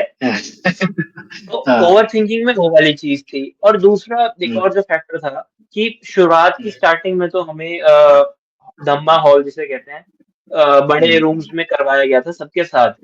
पर बाद में जब हमें पगोड़ा में करवाया था, मुझे पहले लगा था वो भी हॉल ही होगा, बट वो छोटे छोटे सेल्स होते हैं इसमें, एकांत वाली मेडिटेशन कर सकते हैं डिस्टर्ब ना होके। तो शुरू में मुझे थोड़ा सा रिपल्शन था उसके रिगार्डिंग कि भाई क्यों जाना है ये वो, बट बाद में काइंड ऑफ ईज आ गई उसको लेकर के कि भाई हाँ धम्मा हॉल से वो ज्यादा बेटर है। अ, क्योंकि उसमें और चीजें वो नहीं है, और अपना हम ज्यादा देर तक कर सकते हैं, शांति। क्योंकि कोई डिस्ट्रैक्शन नहीं है, और सीधा एंड में बस वो होता है अपनी बेल बजती है और अपना फिर खाना वाना खा लो। तो वो जो बिल्कुल। पगोड़ा था वो बहुत अच्छा लगा था। अब शायद अपने हम क्योंकि ओल्ड स्टूडेंट्स हो गए, तो हम शायद फर्स्ट सेकंड डे से ही जा सकते हैं ना पगोड़ा में। यस यस यस, मैं इस बार फर्स्ट डे से ही कर रहा था। हम्म। तो मेजर मेजर ये एक्सपीरियंस था मेरा। हम्म, हाँ एक्चुअली वो पगोड़ा बोलते हैं उन्हें, और सिंपल लैंग्वेज में वो स्तूपा होते हैं। उनको स्तूप बोलते हैं, हम्म बोध स्तूप। स्तूप का छोटा हम्म वर्जन है वो। और आपने बड़ा अच्छा ये स्तूप मेरे को याद दिखाया पगोड़ा का। सीन ये है यश भाई, कि जब हम धम्मा हॉल में होते हैं ना और मेडिटेशन में बैठे होते हैं, तो ऐसा हो जाता है कई बार कि कुछ लोग शायद खांस देते हैं, कुछ लोग कोई आवाज निकाल देते हैं, जिससे मेडिटेशन हम्म टूट जाती है। तो ये जो पगोड़ा है ना, ये बेसिकली उसी के लिए बनाया गया है। बिल्कुल शांति, बिल्कुल एकांत, आप और आपके थॉट्स, और वहां पे मेडिटेशन एक अलग लेवल पे होती है। हालांकि शुरू में जब पहले दिन में गया था तो मुझे तो डर लग गया था, यानी इतना छोटा सा कमरा, इसमें मैं बैठा हूँ सिर्फ एक light. But later on second day third day I realized कि ये बेस्ट है, इतनी हम्म शांति। और वहीं का मेरा एक एक्सपीरियंस है, वहीं का अंदर का पकौड़े का। मैंने अपना ब्लड फ्लो, जिसको ब्लड प्रेशर भी कहते हैं हम्म। मेडिकल टर्म में, मैंने अपना ब्लड फ्लो एक्सपीरियंस करा है इस लेवल तक, उसके अंदर पूरी बॉडी का, कि हाँ रगों में खून दौड़ ब्लड रहा है। फ्लो सिर्फ अवेयर होके एक्सपीरियंस की या फिर से कंट्रोल भी कर पाए हो? नहीं नहीं नहीं, कंट्रोल तो नहीं कर पाया अब, लेकिन मैं क्योंकि उसको एक्सपीरियंस जरूर कर पाऊँ। हाँ।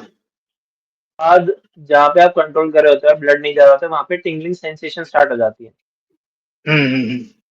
उसको ब्लड, जब तक आपका क्लॉट बोल देते हैं उसे, या फिर जहाँ नहीं नहीं प्रॉपर नहीं, ऑक्सीजन क्लॉट सप्लाई नहीं। नहीं हो रहा था। हाँ हाँ हाँ, वही वही। प्रॉपर ऑक्सीजन ऑक्सीजन जाने सप्लाई लगे। नहीं हो रहा था, तो उसको गए थे वो पार्ट टिंगल कर रहा। हाँ, लेकिन ये है हम्म। कि वो मैंने फ्लो जब महसूस करा तो आई कुड सेंस कि मेरी यार अच्छा खासा पूरी बॉडी में चल रहा है। यही जो मैं आपसे अभी कुछ देर पहले हमारी बात हो रही थी ना, पेन और इंटरनल ऑर्गन्स की, कि हम इसको अपनी मेडिटेशन से ठीक कर सकते हैं। ये उसका एक छोटा सा स्टेप है कि जहां आपकी बॉडी में ऑक्सीजन सप्लाई नहीं जा रहा है, आप वहां ध्यान लगा के अपना ब्लड फ्लो और ऑक्सीजन भेज सकते हो। See, this is how it hmm. Works. पगोड़े का एक्सपीरियंस मेरा बहुत अच्छा रहा, बहुत अच्छा। और आपका कोई व्यूअर जब भी जाएगा, तो एटलीस्ट अब उसे पता है कि पगोड़े से डरना नहीं है यार, ये आपके लिए बनाया गया है, शांति आपको मिल सके और आप डिस्ट्रैक्ट ना हो कभी दूसरों से। क्योंकि कई बार धम्मा हॉल में बहुत सारी चीजें हो जाती हैं, जो लिखा भी होता है, किसी का पेट खराब हो सकता है, किसी को खांसी हो सकती है, किसी को छींक आ सकती है। तो आप डिस्ट्रैक्ट ना हो, इसके लिए आपको धम्मा हॉल दिया गया है। और पहले कोर्स में लेट वो इसलिए दिया जाता है ताकि पहले आप मेडिटेट करना उसकी विधि सीख लो, ताकि आप वहां जाके टाइम ना वेस्ट करो अपना। क्योंकि अगर आपको वही पता ही वही नहीं है वही। कि करना कैसे है, तो फिर तो वहां जाके टाइम ही वेस्ट हो जाएगा। हम्म। ये दैट्स दैट्स इट, ये था। हम्म, और अब मैं ये प्लान कर ये रहा तो हूँ है कि एक्सपीरियंशियल लेवल। थर्ड थर्ड कब किया जाए। अब मैं तीसरे के लिए प्लान कर रहा हूँ। कब करोगे फिर? आप बताओ यश भाई, साथ में चलते हैं। अरे साथ में ना, पता है वही है, अभी वैसे तो जून जुलाई में ही फ्री हूँ। हम्म, फिर से कॉलेज स्टार्ट है तो मुझे ये नहीं पता एग्जैक्टली कब छुट्टियां उस टाइप की मिलेंगी। तो मे बी हम्म, वही जनवरी फरवरी में टाइम लगेगा, या तो या फिर अर्ली अगले साल अर्ली मई, मई के या किसी महीने में, तो देखता हूँ। हम्म। अभी कुछ ऐसे कोई नहीं, एग्जैक्ट नहीं पता है, कोई बट कोई आना इशू नहीं है जरूर है। जब। हाँ। हाँ ये तो है, मैं भी थर्ड प्लान कर रहा हूँ। मे बी मैं विंटर्स में सोच रहा हूँ कि अराउंड इन नवंबर वगैरह में चला जाऊँ, अक्टूबर नवंबर, क्योंकि that hmm. Is really good time सर्दियों में करने का। तो मैं तब का प्लान कर रहा हूँ थर्ड का। और मैं प्लान कर रहा हूँ कि इस बार मैं सेवा कर दूं, क्योंकि मैं हम्म। 2 कर चुका हूँ। तो मैं सेवा करने की सोच रहा हूँ कि मेरे जैसे जो भाई आएंगे इस बार मैं उनकी सेवा में करूँ। और जैसा वो बताते हैं कि सेवा करने से मेडिटेशन एक नेक्स्ट लेवल तक पहुंचती है, तो मैं वो भी खुद हम्म। ही एक्सपीरियंस करना चाहता हूँ। वो क्यूरियोसिटी मेरे अंदर भी है कि ये सेवा करने के बाद मुझे क्या मिलता है, मैं देखना चाहता हूँ। मजा तो ज्यादा किसी सेवा में ही आता है। हाँ हाँ, ये अब करके पता चलेगा। तो वही वही बताना, उसके बाद भी कर लेंगे एपिसोड। एनीवेज श्योर देखते श्योर। हैं जैसे ना, अब छोटे छोटे क्वेश्चंस हैं, उनका ब्रीफ में उसका डिस्क्रिप्शन या आंसर करते हैं। बिल्कुल ठीक है। बिल्कुल वो। सबसे सबसे पहला, मेरे को ऐसा लगता है मैनिफेस्टेशन कहीं ना कहीं रियल इसलिए नहीं है कि जो पोर्ट्रे किया जाता है मैनिफेस्टेशन को, वो अगेन बहुत एक्सपीरियंशियल लेवल पे नहीं, बहुत मतलब सिर्फ टेक्स्ट के लेवल पे है वो। टेक्स्ट जैसे कहते हैं कि मिरर के सामने बोलो कि भाई हाँ मैं बहुत अच्छा हूँ, मैं बहुत रिच हूँ, ये वाली चीजें। मेरे को लगता है ये ऐसे बोलने की जरूरत नहीं है, बट अगर आप बोलते हो तो मतलब बहुत ऊपर ऊपर सरफेस वाली चीज है। तो आपका क्या मानना है मैनिफेस्टेशन को? मैनिफेस्टेशन पे यश मैं यही कहूंगा कि ये जो ट्रिक्स है ना, मैनिफेस्टेशन ट्रिक्स जो हमें दी हुई है, जैसे एक छोटा सा एग्जांपल आपने दिया शीशे के सामने बोलने का, ये कुछ परसेंट काम करती है। ऐसा नहीं है कि हम्म। ये 0 पर है, ये कुछ परसेंट काम करती हैं, लेकिन सिर्फ अपर लेवल पे ये आपको फील करा सकती है। इंटरनली उसी एग्जांपल को लेते हैं। इंटरनली अगर आप मान लो आप एक्टर हो, आप कोई सीन इनएक्ट हम्म। कर रहे हो और प्रोड्यूसर आपको बोलता है कि आप शीशे के सामने जाके इसको एक्ट करो और देखो, तो आप उसे ऊपर ऊपर से तो एक्ट कर सकते हो शीशे में देख के कि मेरे एक्सप्रेशन कैसे हैं या मैं दिख कैसा रहा हूं। लेकिन अगर उसी के कैरेक्टर में आपको घुसना है, तो आपको फील वहां से करके। शीशा हटा के उसको अंदर जाना पड़ेगा, उसको एक्सपीरियंस करना पड़ेगा। तो मैनिफेस्टेशन जो है ना, एग्जैक्टली आपके वर्ड्स में मैं एग्री करता हूँ, सिर्फ अपर लेवल पर है। इंटरनली तो हम्म। मैटर ही कुछ और है। You have to feel it. हम्म। इसमें एक अगला क्वेश्चन है, क्या कहते हैं,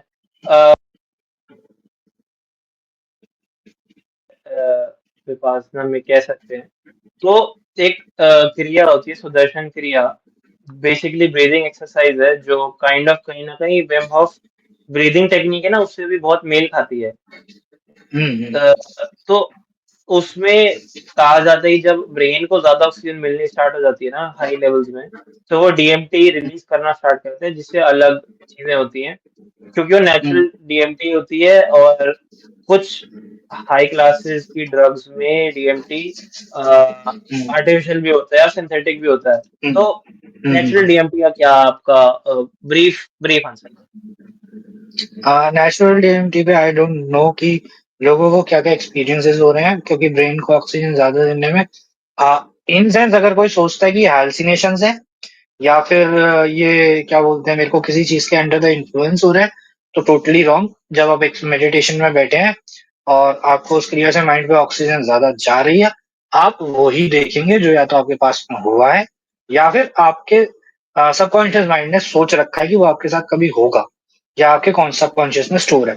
आपका ब्रेन बाहर हम्म। से कुछ नहीं बना सकता अनटिल एंड अनलेस आप किसी फिजिकल ड्रग के इन्फ्लुएंस में हो।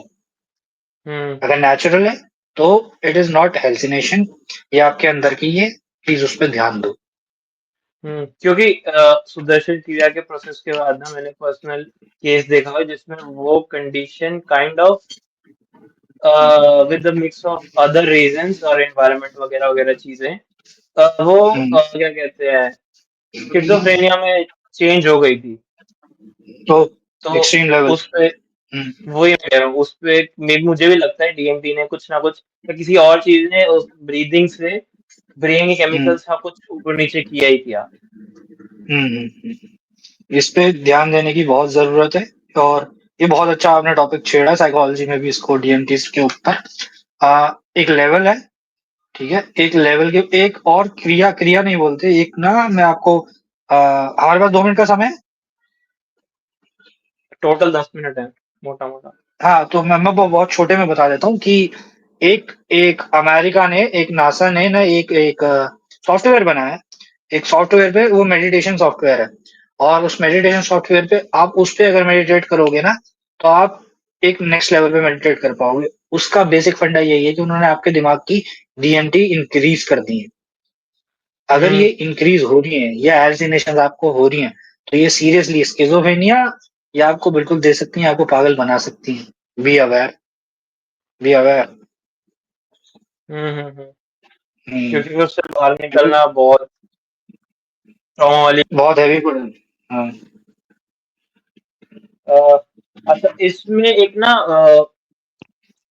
लूसी मूवी देखी है आपने? मैं भी देखी होगी, मैं मूवीज बहुत कम देखता हूँ, याद भी नहीं है। हाँ नहीं उसमें बेसिकली ऐसा था कि एक ड्रग लेने की वजह से जो आर्टिफिशियल है जो ह्यूमन को फीटस स्टेज में मिलती है मदर के वोम में उसको हम्म, आर्टिफिशियली उसने कंज्यूम किया था बहुत हाई डोजेस में जिससे कि उसकी एक मिथ है जो ब्रेन की हम्म, कैपेसिटी 100% हो गई थी। तो उसमें ओके। बहुत सारी चीजें थी बट कहीं ना कहीं मुझे लगता है जो कि मैंने मूवी देखने के बाद ही समझा था जो ये हम्म, विपासना का जो उस लेवल की चीज है उस वो कहीं ना कहीं सिमिलर है इससे। हम्म, विपासना की। मूवी और देखना फिर आपको पता चलेगा क्योंकि हाँ, मे भी। मोटा मोटा हाँ। मोटा मोटा जिस फैक्ट के ऊपर वो मूवी बेस्ड थी ना वो फैक्ट ही गलत है। हम्म, वो कुछ ओ। ऑर्गेनिक मैटर जो ग्रे एक्चुअली वो फैक्ट गलत है उस मूवी में जो दिखा के यूज किया गया सारा। तो तो मेरे को ये लूसी मूवी देखनी पड़ेगी। हाँ एक और मूवी है सिंक्रोनस उसमें भी एक हम्म, ड्रग है वो क्या करती है पीनियल ग्लैंड है उसकी कैल्सिफिकेशन हटाती है जिससे हम्म, कि उस मूवी में वो बंदा टाइम ट्रैवल कर पाता है। तो ओ। मैं ये कह रहा हूँ कि पीनियल ग्लैंड भी मेरे को ऐसा लगता है बहुत इंपॉर्टेंट है कॉन्शियसनेस को का एंकर भी मेरे को ऐसा लगता है। और कहीं ना कहीं उसे भी थर्ड आई बोला गया है पीनियल ग्लैंड को। तो इस पे भी हम्म, बात होनी चाहिए आगे। एनी बिल्कुल बिल्कुल, ब्रीफ क्यों नहीं थॉट? कर सकते हैं। पीनियल ग्लैंड पे अगर मैं थॉट देना चाहूंगा, तो मेरे को डीप जाना पड़ेगा उसको समझाने के लिए। बट मैं इसको बहुत व्यूअर्स के लिए बहुत आसान कर देता हूँ, बहुत आसान इसको। एक केमिकल रिलीज होता है आपके ब्रेन से, जो डोपामाइन बोलते हैं। मोस्टली सबने सुना होगा, मोस्टली सबने हम्म सुना है डोपामाइन के बारे में। ये वो केमिकल है जो आपकी खुशी बढ़ाने के लिए रिस्पॉन्सिबल होता है। ये बहुत सिंपल लैंग्वेज में आपको बता रहा हूँ। पीनियल ग्लैंड्स और डोपामाइन लेवल, जब भी आपके डोपामाइन लेवल बढ़ेंगे, एक एक्सट्रीम लेवल तक बढ़ेंगे, ठीक है, एक लेवल के बाद जब आप उससे ऊपर जाएंगे डोपामाइन में, तो वो आपको हेल्यूसिनेशंस देने लग जाती है। वही सेम हम्म हेल्यूसिनेशंस जो आपको ड्रग देती है। उस ड्रग ड्रग का नाम मैं नहीं लूंगा क्योंकि नेशनल्स पे होंगे यूट्यूब पे। एक ड्रग आपको हम्म सेम हेल्यूसिनेशंस देती है। और जब भी आपका डोपामाइन लेवल बढ़ेगा, ये आपको सेम हेल्यूसिनेशंस देंगी। और ये डोपामाइन लेवल जो हम बात कर रहे थे अभी ग्लैंड पे, ये इसी पे बेस्ड है। और नेचुरली नेचुरली इन्हें बढ़ाना is like almost impossible. But जिस जिसमें ये बड़े हुए होते हैं डोपामाइन लेवल, उसको हम साइकेट्रिक टर्म में, एक बीमारी है, उसको हम बीमारी का नाम दे देते हैं कि ये बहुत सारी चीजों के लिए रिस्पॉन्सिबल है। जो अभी हम बात कर रहे थे, हम्म पैरानोया के लिए ये रिस्पॉन्सिबल है, स्किज़ोफ्रेनिया के लिए ये रिस्पॉन्सिबल है, ऑडिटरी हेल्यूसिनेशन, विजुअरी हेल्यूसिनेशंस के लिए रिस्पॉन्सिबल है ना। ये तो बहुत बड़ा लंबा टर्म है। बहुत बड़ा थैंक यू कि टॉपिक है। आपने। हाँ हम्म, ड्रग्स के बारे में भी करेंगे बात अलग से उसका हम्म, अलग ही एपिसोड बन हम्म, जाएगा। Sure sure anyways sure. आगे आगे क्वेश्चन है अपना क्या कहते हैं, हाँ, बेसिक सा लास्ट क्वेश्चन है अपना, क्या कहते हैं, आपने बताया ना बुद्धा लास्ट थे, उससे पहले भी बहुत आए थे, तो लास्ट क्यों थे? मतलब अभी डिस्कवर नहीं हुए हैं बहुत टाइम से रिसेंटली, या हम्म, अब हो ही नहीं सकते हैं डिस्कवर, या फिर एक और बन नहीं सकते हैं बुद्धा, मतलब लास्ट क्यों है बेसिकली? लास्ट इसका मतलब, मेरे लास्ट कहने का मतलब था कि अब तक जितने बुद्ध हुए हैं, 84 बुद्धास, उसमें से लास्ट बुद्ध गौतम बुद्धा थे। गौतम बुद्धा ने एक रास्ता दिया है जिसे हम विपासना कहते हैं, कि और गौतम बुद्धा ने साफ बोला है कि मेरी कोई मोनोपोली नहीं है इस पे। मेरे से पहले भी बुद्ध हुए, मेरे से बाद में भी बुद्ध होंगे। तो अभी जैसा हम अगर थोड़ा सा माइथोलॉजिकली जाए, बुद्धिज्म में जाए थोड़ा सा, तो आने वाले बुद्ध जो हैं उनको मैत्य बुद्ध कहा गया है, कि वो आएंगे। वो किसी लोक में है हम्म। और वो अभी मेडिटेशन कर रहे हैं, वो आएंगे। हिंदू धर्म में उसे बोला गया है कि कालकी का जन्म होगा। दोनों चीजें सेम बताई गई हैं। इसके ऊपर भी बहुत बात कर सकते हैं, कलयुग वगैरह श्योर। वगैरह। हाँ हाँ हाँ हाँ। तो टॉपिक बेसिकली खत्म बुद्धिज्म में, खत्म हो जाता है। Oh okay, I can understand, but I land की बस वही लास्ट वाली बात पे कि Buddha is yet to come, और हो सकता है कि मैं एक बुद्ध से ही बात कर रहा हूँ, वी डोंट नो। मे भी हाँ, अगला बुद्ध मुझे यश ही भी हो। नहीं पता, क्या पता है मैं ही बात कर रहा हूँ, तो हमें खुद नहीं पता। ओके। पता चलेगा तो बाद में ही ना, जब हाँ, हो जाएगा। एनीवेज, जब एक, हाँ, हाँ हाँ, कंप्लीट करना। हाँ, मतलब जब एक सर्टेन लेवल हम में से कोई नॉर्मल ह्यूमन अचीव कर लेगा, वो ऑटोमेटिकली बुद्ध हो जाएगा। कुछ ज्यादा बड़ी बात तो हम्म। करनी नहीं है उसके लिए। वो तो है, वो तो। हम्म। एनीवेज, अपना इसी के साथ ending session. Any question hmm. For me? मेरे लिए कोई क्वेश्चंस हैं? कुछ हाँ, राय है कोई? क्वेश्चंस, क्वेश्चंस नहीं यश भाई, बट या वर्ड्स ऑफ एप्रिसिएशन, क्योंकि विपाशना के ऊपर मैंने बहुत सारे पॉडकास्ट देखे हैं, बहुत सारी यूट्यूब वीडियोस देखी हैं, और इतना इंटरनली और इतना डीपली जाना, एक एक दिन को एक्सप्लेन करना अलग अलग पार्टिसिपेंट्स के साथ, I am watching it for the first time, and as a विपश्यवी I would just like to say thank you doing great work, ताकि ये ज्यादा से ज्यादा तक लोगों तक पहुंचे, और हमारी हमारी भारतीयों की विधि हम भारतीयों का फायदा करें। थैंक यू सो मच यश हम्म भाई। हम्म। हम्म। सही है, सही है। इसी के साथ अपना एंड करते हैं। श्योर यश भाई। ओके, सो ये था 70th एपिसोड ऑफ वार्तालाप, सेकेंड पार्ट सीरीज का, विपासना के ऊपर। इसी के साथ एंड करते हैं। Okay, bye bye.